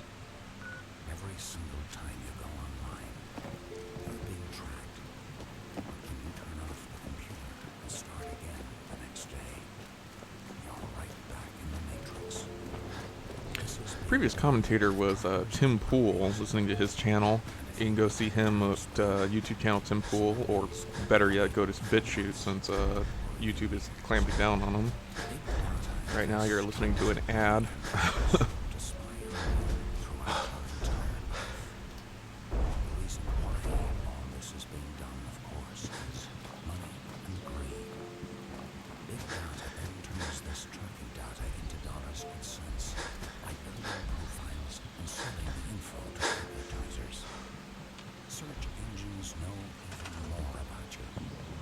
Jeez, these people are dead.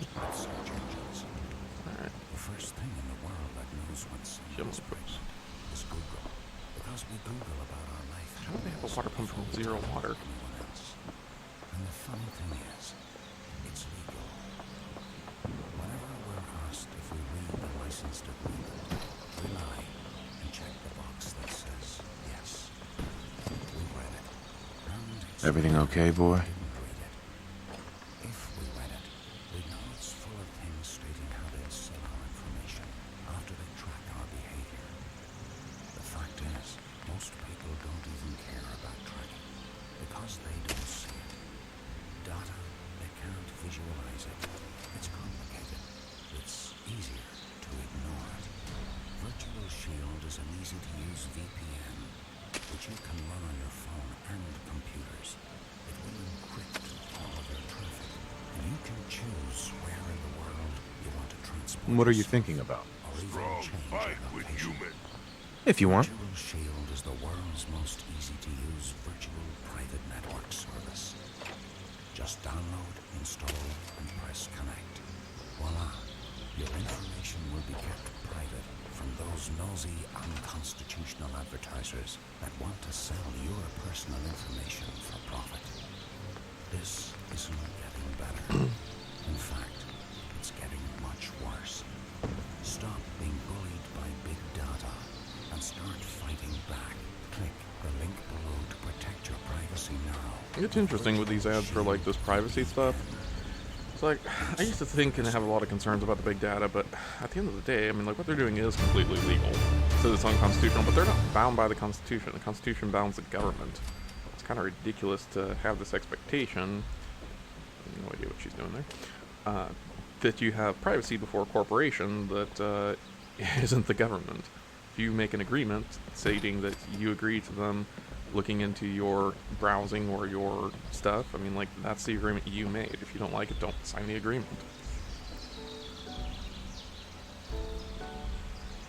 I think what it probably should be issuing for is government action in order to stop corporations from making such agreements or such contracts. That would be something that would have to be pursued through legal means by contacting your representative. Oh, crap.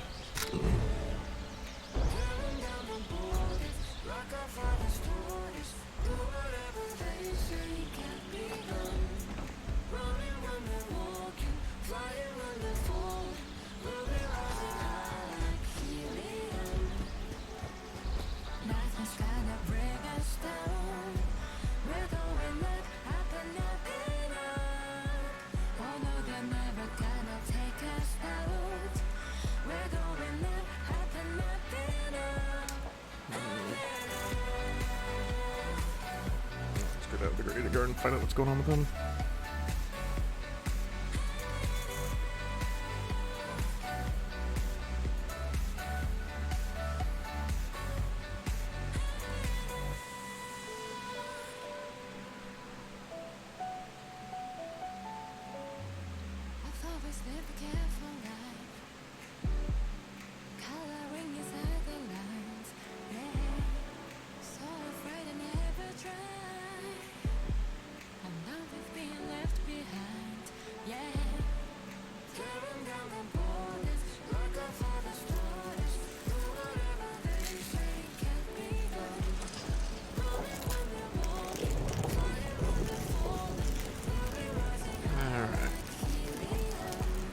Check out what's going on in Grey Garden.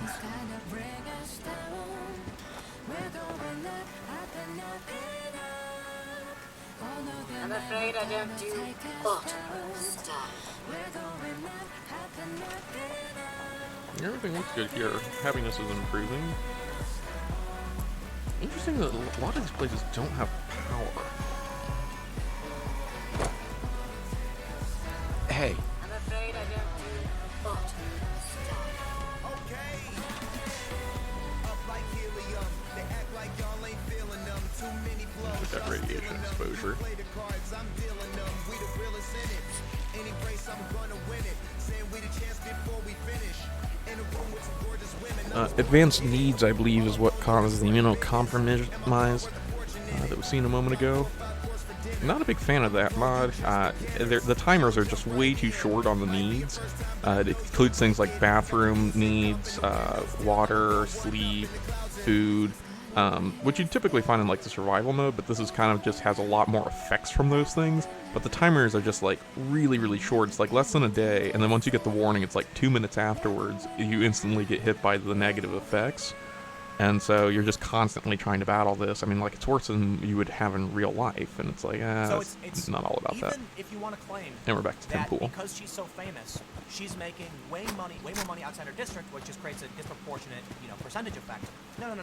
Let's just stop right here and say she raised about $1,000 from people over 200 in her own district for larger donations, whereas everyone else over 100,000. Yeah, that to me is extremely alarming. Let's be honest.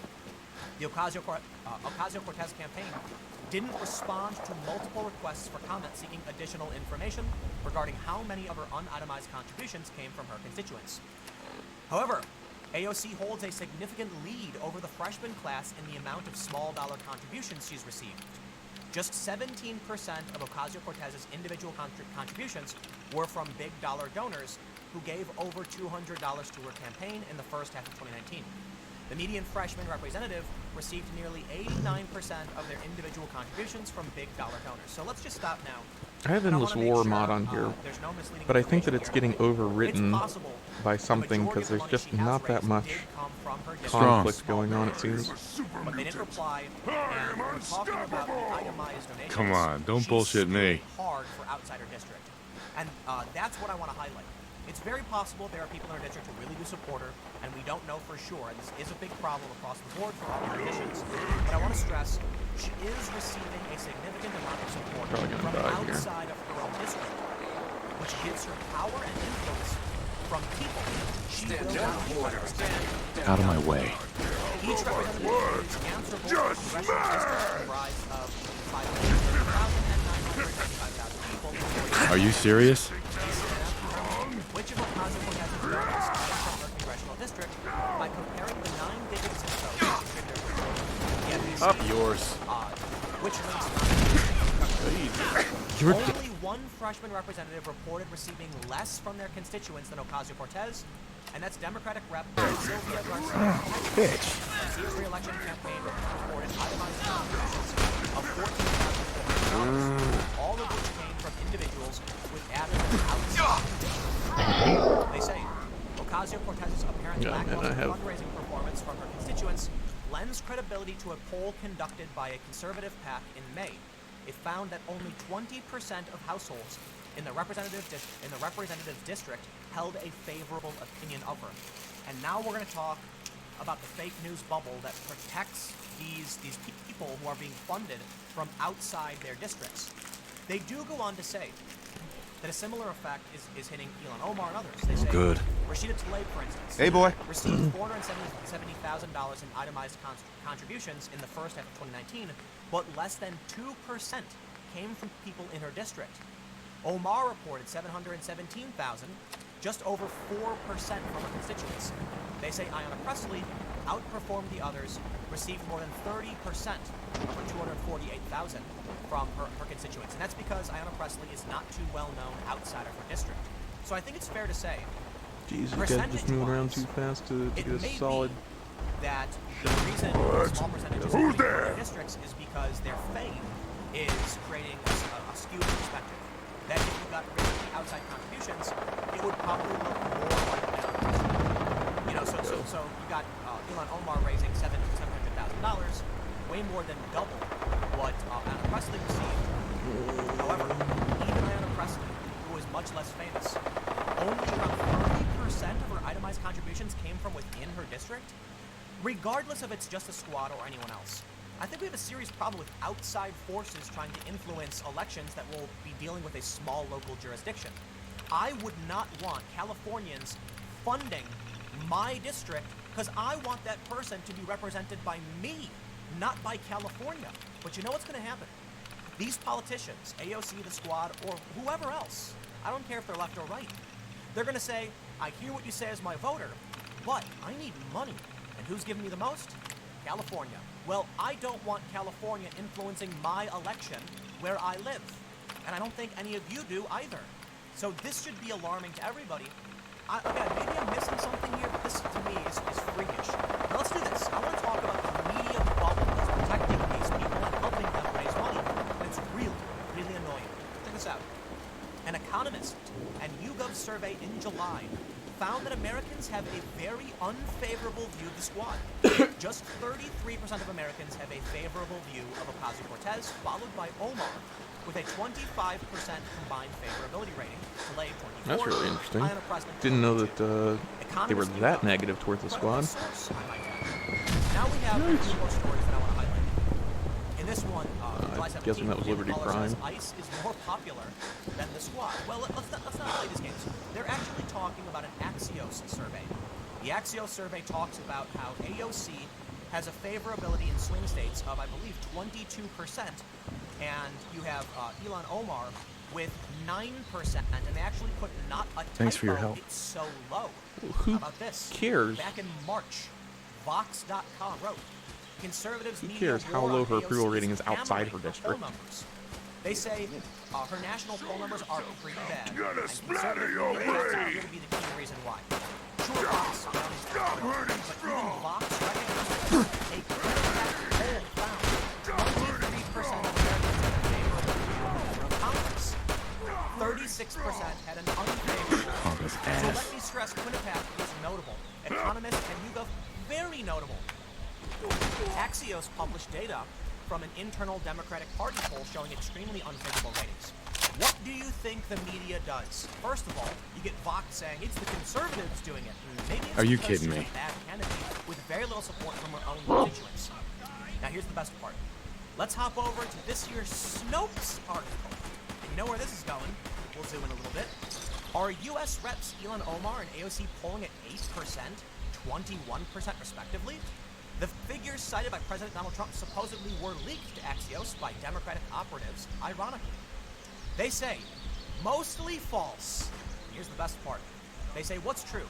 Poll results shared on the condition of anonymity with the political news site Axios showed a total of 1,003 likely general election voters who are white and have 2 years or college or class education had unfavorable views of Omar and Ocasio-Cortez.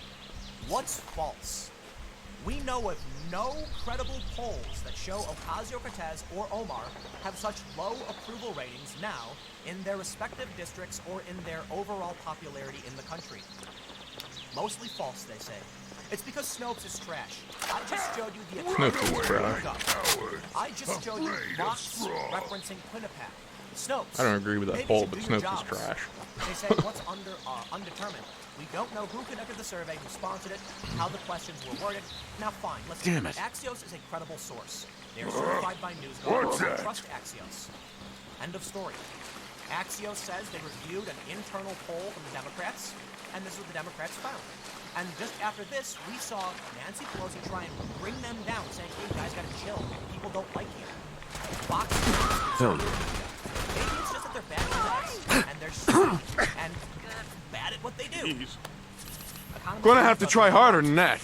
Yet Snopes is trying to say, we know of no credible polls.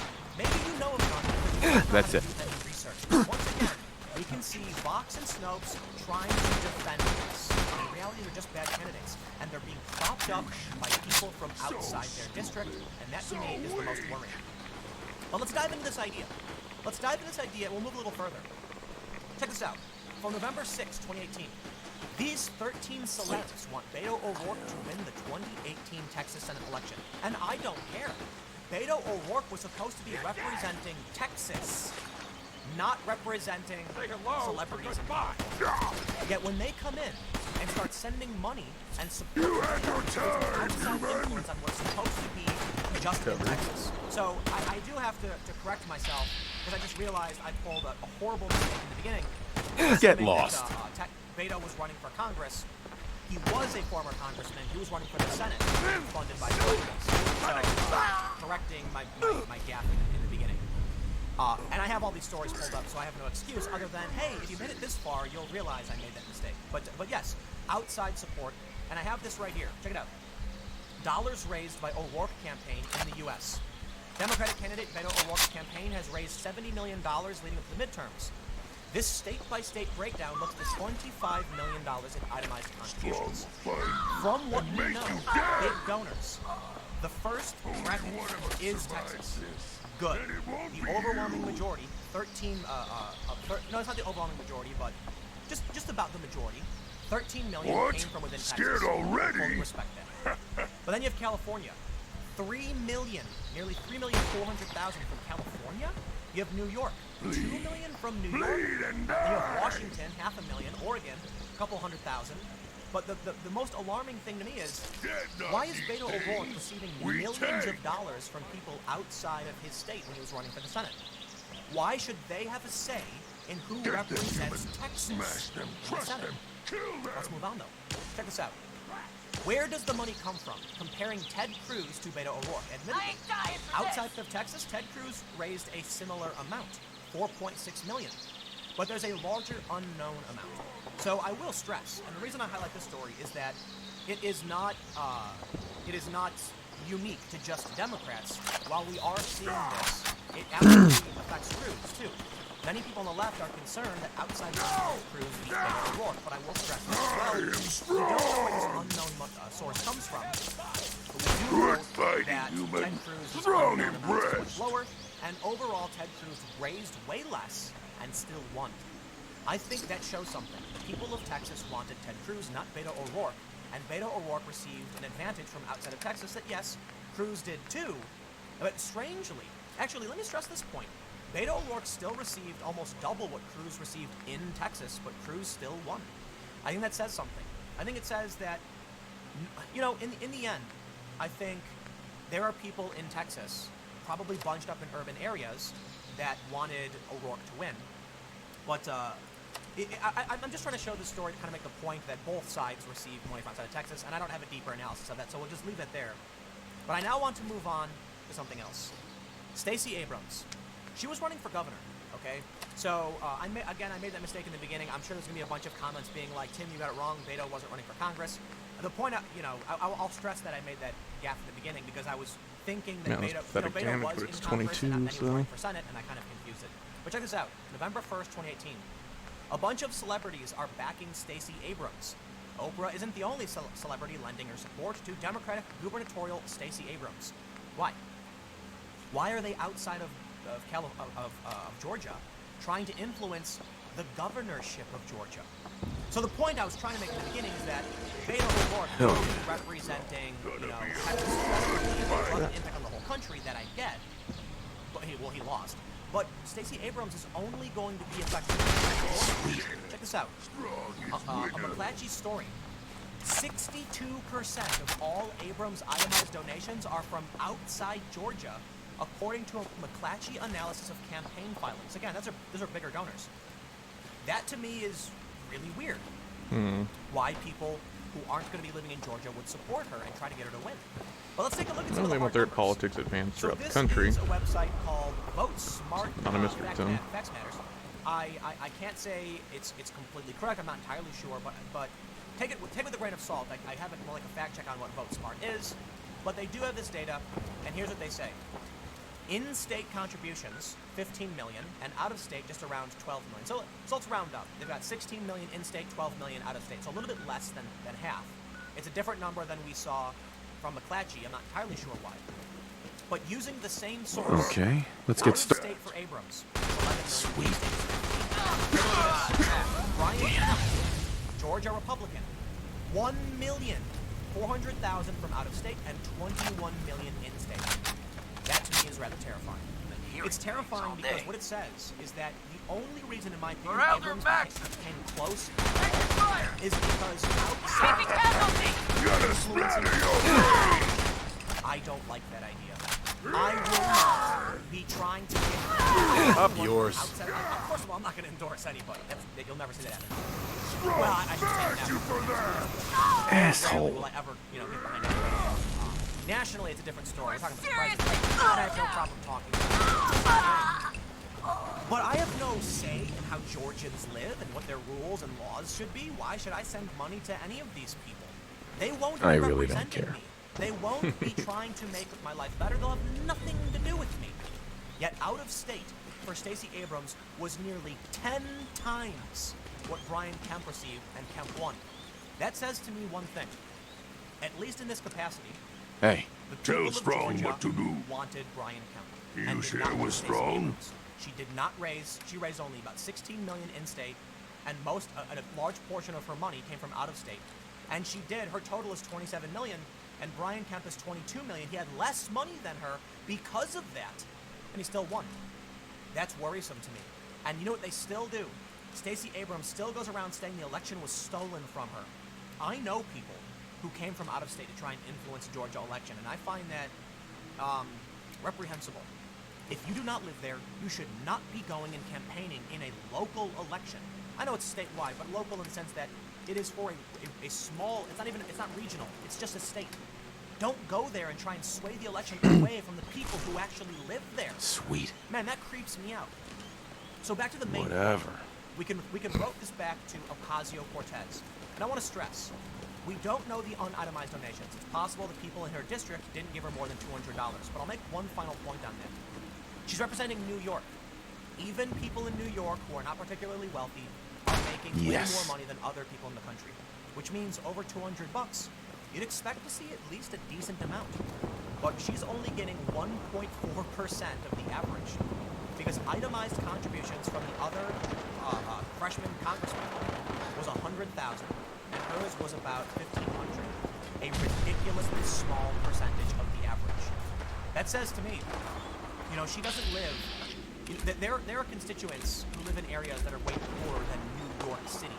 And while Ocasio-Cortez isn't representing necessarily the wealthiest portion of New York, she still represents a portion of New York. I would assume she'd see at least average. But I think what we can say is, look, the polls show people don't like her. Even within her own district, people don't like her. You can blame the conservatives, you can claim the polls don't exist, but people do not like her. To me, I think we are seeing external influence trying to sway local elections, and that's a really, really bad thing. We have Congress for a reason. Your representative talks to you. Senate represents your state. Governorship only impacts your state, for the most part. This has got to stop. But I'll leave it there. Let me know what you think. I feel like I'm missing something. You know, that's ridiculous. How could this be? How could so much money be funneled into Georgia to try and swing the election? Maybe I'm missing something. I don't know. Anyway, stick around. The next segment will be youtube.com/TimCastNews, my second channel. Check it out if you haven't. Segments will be starting at 6 p.m., 6:15, 6:30, and I will see you all then.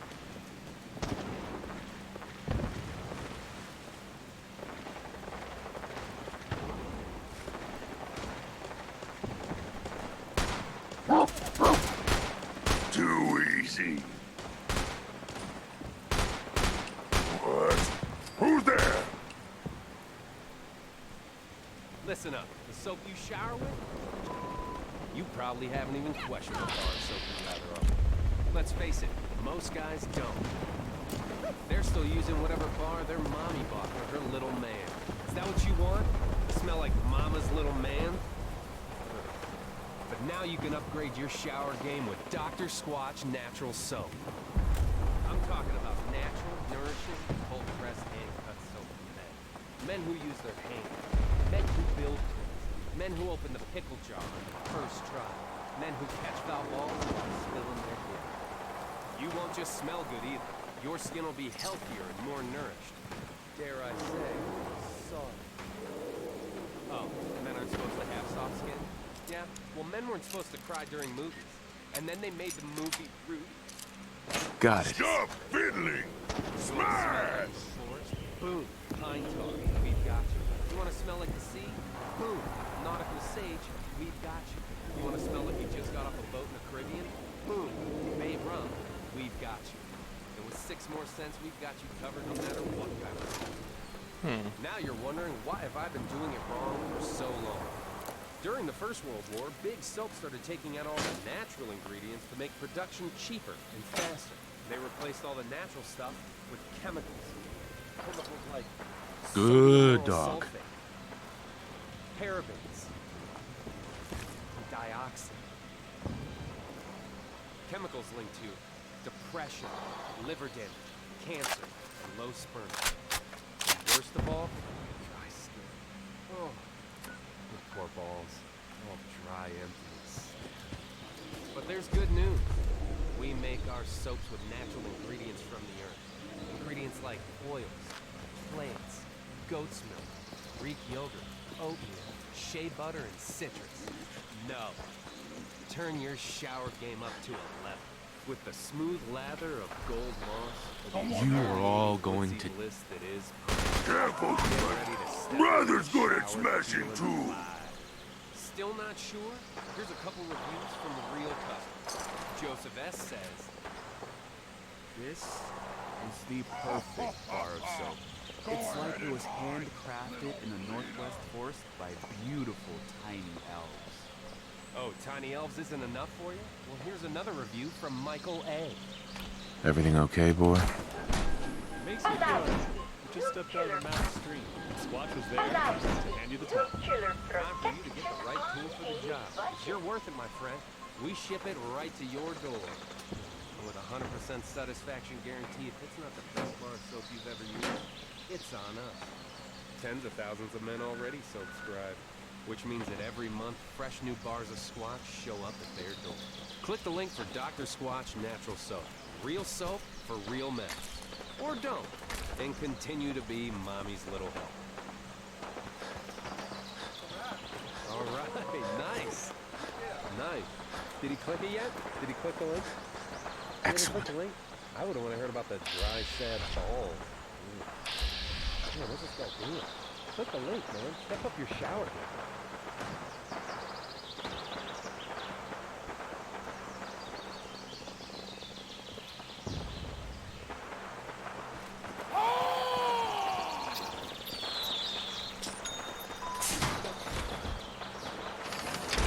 Hell yeah. Racist.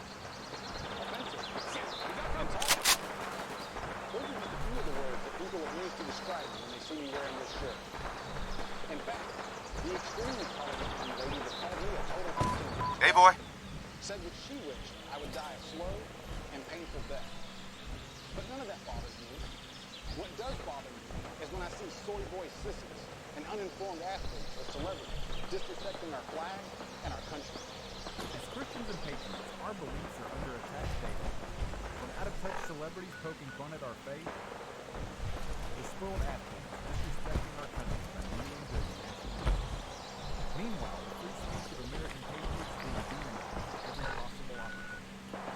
There's a war being waged on free speech, and the FBA is standing strong on the front line.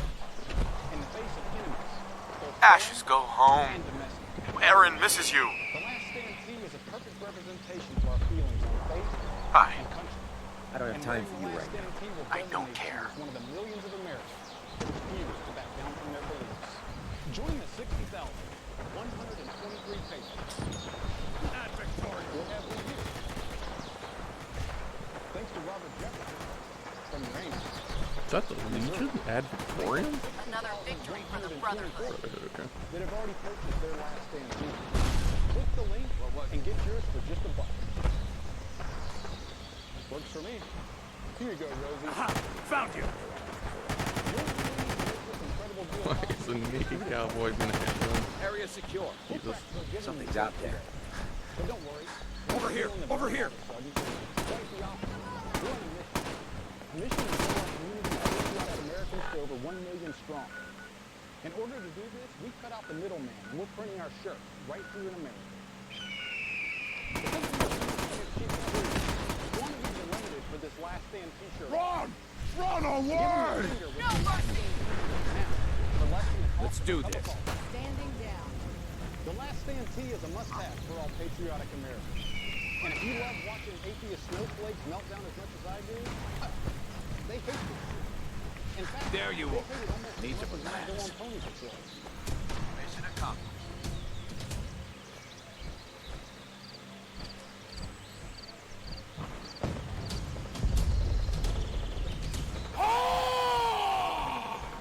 It's tier 30 somewhere.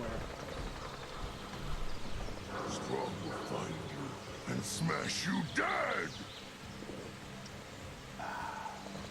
So salty. Mom, you told me inside when the American flag shooting was shown. You got my attention. Kill them! Kill them all! Fucking ball motherfucker.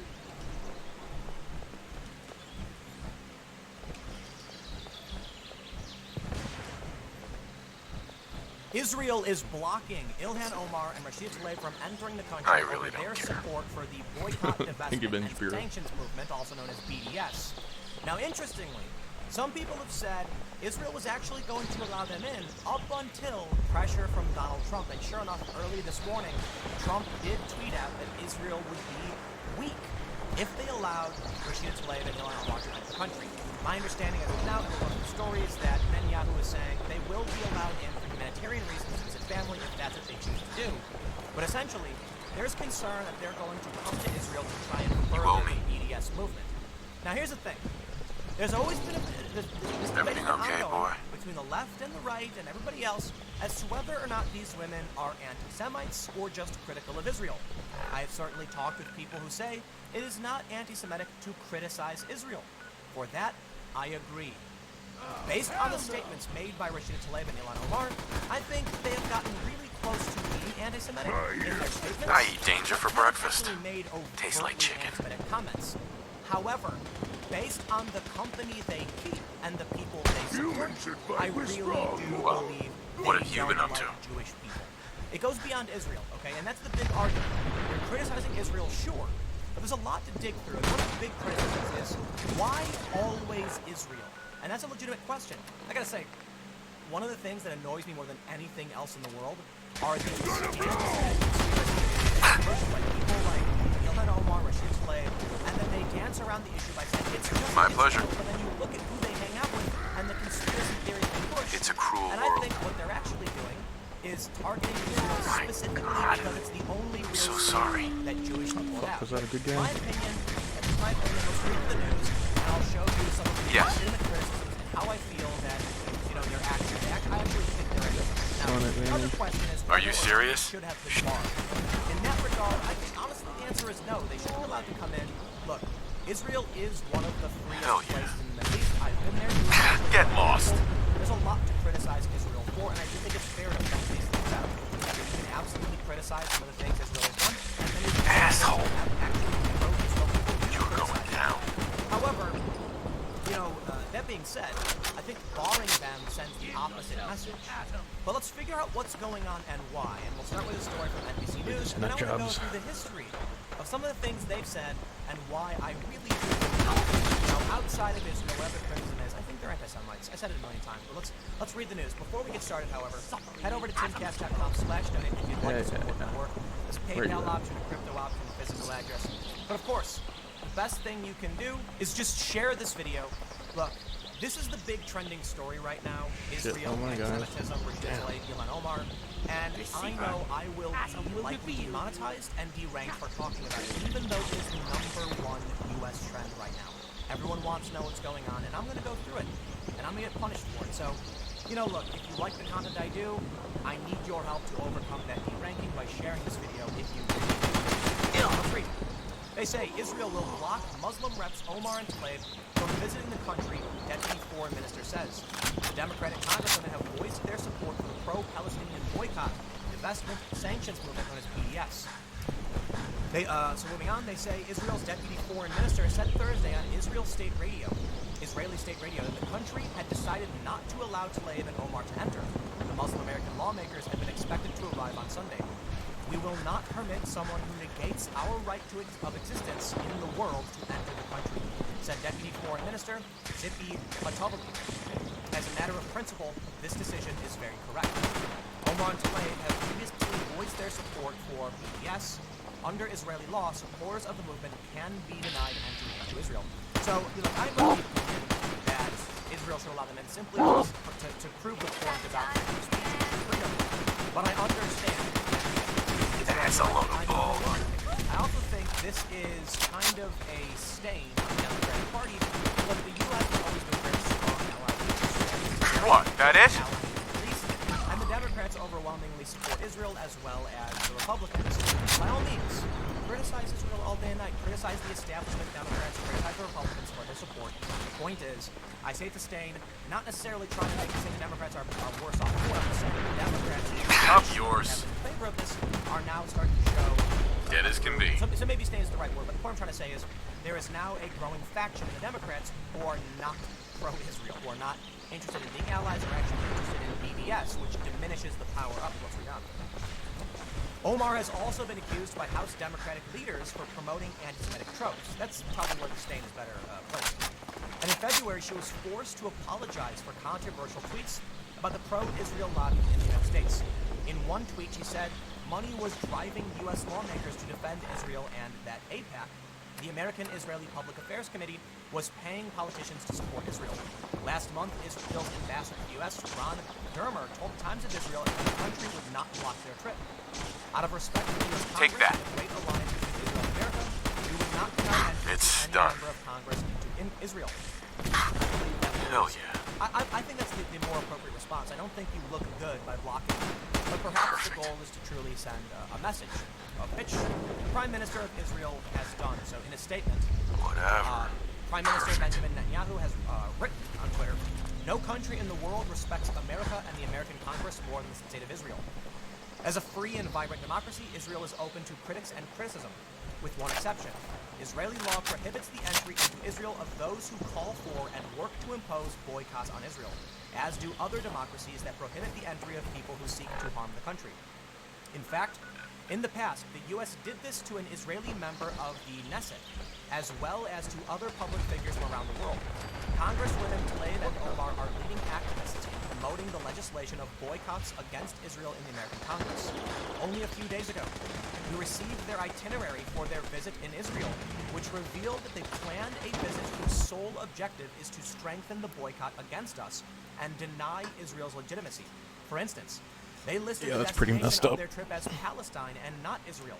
And unlike all Democratic and Republican members of Congress who have visited Israel, they did not request to meet any Israeli officials, either from the government or the opposition. Jeez. A week ago, Israel warmly welcomed some 70 Democratic and Republican members of Congress who expressed broad bipartisan support for Israel, which was also demonstrated a month ago in a resounding bipartisan vote against the U.S. in Congress. Don't be stupid. However, two guys back there. the itinerary of the two congressmen reveals the sole purpose of their visit is to harm Israel and increase incitement against us. In addition to I told you to stop talking. The organization that is funding their trip is Mithra, which is an avid supporter of the BDS, and among its members are those who have expressed support for terrorism against Israel. Therefore, the minister has decided not to allow them to visit, and the minister supports this decision. Nonetheless, if Congresswoman Tlaib submits a humanitarian request to visit her relatives, the Minister of Interior has announced that he will consider her request on the condition that she pledges not to act to promote boycotts against Israel during her visit. Now, what's interesting here is that it's actually being alleged that Trump's pressure is what triggered the response from Israel. Now, whether or not that's true, I can't necessarily say. It's certainly I'm ending this right now. From Telegram saying that Netanyahu was prepared to let them go, but changed his mind under pressure from Trump. I would say that's not out of the question, and that's actually been reported by a couple different sources, so perhaps, but I don't think it's necessarily definitive. However, it is true that Trump it would show great weakness if Israel allowed Rep. Omar and Rep. Tlaib to visit. They hate Israel and all Jewish people, and there is nothing that can be said or done to change their minds. Minnesota and Michigan will have a hard time putting them back in office. They are a disgrace. From this tweet, want some more? On the left, that they don't like Jewish people. I am of the okay, just my opinion, that they really don't like, for the most part, Jewish people. I don't think it's as cut and dry as to say that if they find out someone's Jewish, they'll just hate them outright. But I do believe they are cut from the cloth of those who blame like some kind of Jewish conspiracy and are not very, I don't know, trusting of somebody who might be Jewish. I don't want to say that, you know, I think it's important to point out the shades of gray and the nuance in any kind of ideology or belief system. But Omar and Tlaib are associated with, you know, Linda Sarsour and the Women's March, and we have seen the reporting that they are overtly anti-Semitic. Or I shouldn't necessarily say overtly, but subvertly, right? You know, behind the scenes, they espouse these conspiracies according to the outlets, and I want to go through some of the things here, and so let's just jump right in. We have this story from January 7th. Rashida Tlaib was accused of an anti-Semitic slur days after profane anti-Trump tirade. Now, I will stress, she's accused of an anti-Semitic slur, and there's 2 points to be made. She said they forgot what country they represent. Many people then said this was allegedly a dual loyalty anti-Semitic trope, that Jewish people don't have allegiance to the countries they're actually in. Some people on the left did not interpret it that way, simply saying that they were paying too much allegiance to Israel. But I will stress these 2 points. The first being, if you want to interpret that as anti-Semitic, Scared, huh? And this leads me to what the second point is. Although I understand there are people on the left who don't think she was being anti-Semitic by saying that, the fact is, many people did, okay? And you don't choose how someone else interprets what you say, to put it simply. And simply by, being accused by many people on the left and people in the Jewish community of having played into that trope, you will see a pushback from people in Israel about this. Okay, did she apologize? I don't think she, I'm not entirely sure. This won't be hard. What say you and me? We'll move Going on up. from this. The Want some more? This one particular instance is Goodbye. the accusation. But more importantly, the ADL, okay, Jonathan Greenblatt, said with regards to Rashida Tlaib's comments, 3 things can be true at the same time. When any public figure makes comments about deeply sensitive issues, such as the horrors of the Holocaust, that are inaccurate or misinterpreted, it's appropriate to clarify, correct their remarks. This is relating to another statement made by Tlaib, where she said she loves the fact that her Palestinian ancestors were part of an attempt to create a safe haven for Jews after the Holocaust, although the role was forced on them at the price of their dignity, which is insane to me, at least. You know what, man? Look, I get it. I'm not trying to play into any Israel versus Palestine. I know very little about the whole thing, but come on, man. You know, at a certain point, you've got... Actually, I shouldn't say come on. Let me say come on after I go through all of these different stories. Even the ADL is calling them out, and they are far left. They are not fans of conservatives or the right or Trump, and they are saying this. He said, Palestinians did not provide safe haven to Jews post-Holocaust. They opposed the entry of Jews to mandate Arab Palestine and opposed the creation of a Jewish state alongside an Arab state. Nevertheless, it is not acceptable for elected leaders to weaponize others' comments about Jews or the Holocaust for political gain. To move forward in fighting anti-Semitism, we must end the blame game. Spot on. I think that was a fantastic statement, which I agree. And there's, you know, I'm not. I think the ADL actually does a good job in many areas. I'm critical of a lot of what they said, but I think that's a fairly spot-on statement. And I think it's important for everybody not to play the blame game. Although I do recognize, and I'm kind of playing that now, I'm mainly trying to make a point that they have a history of dancing this line. And so, look, man, I can't be surprised that Israel's going to say you can't come in. Now, they've definitely supported BDS, that's for sure. But take a look at this story from Capital Research. This is from Ashley Ray Goldenberg.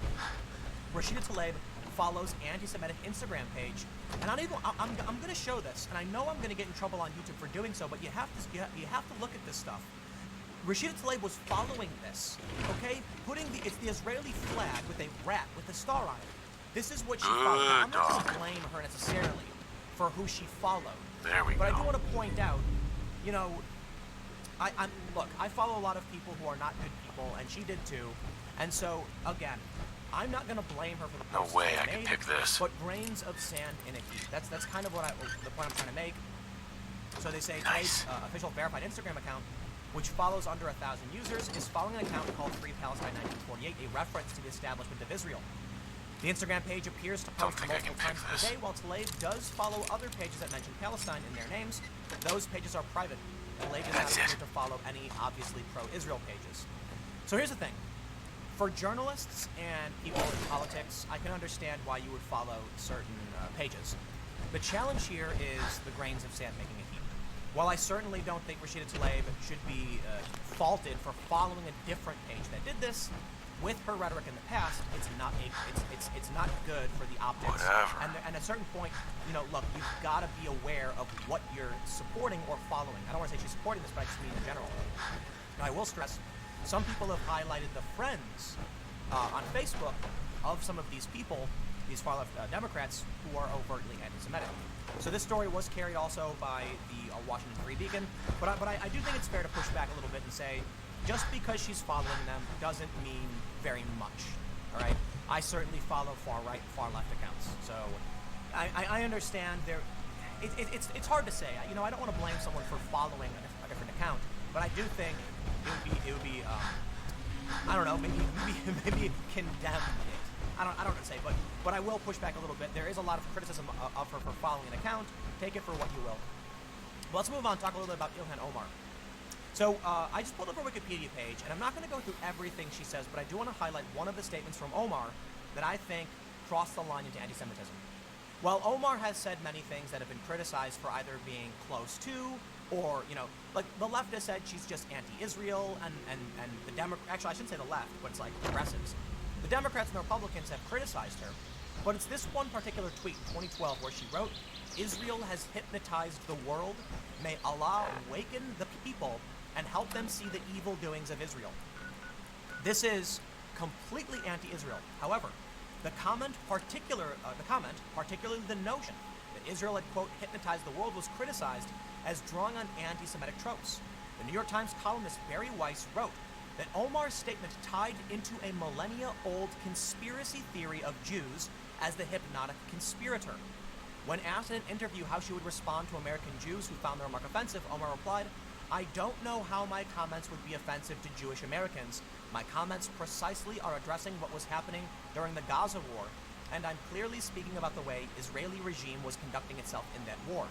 After reading Weiss's commentary, Omar apologized for not disavowing the anti-Semitic trope I unknowingly used. Unknowingly.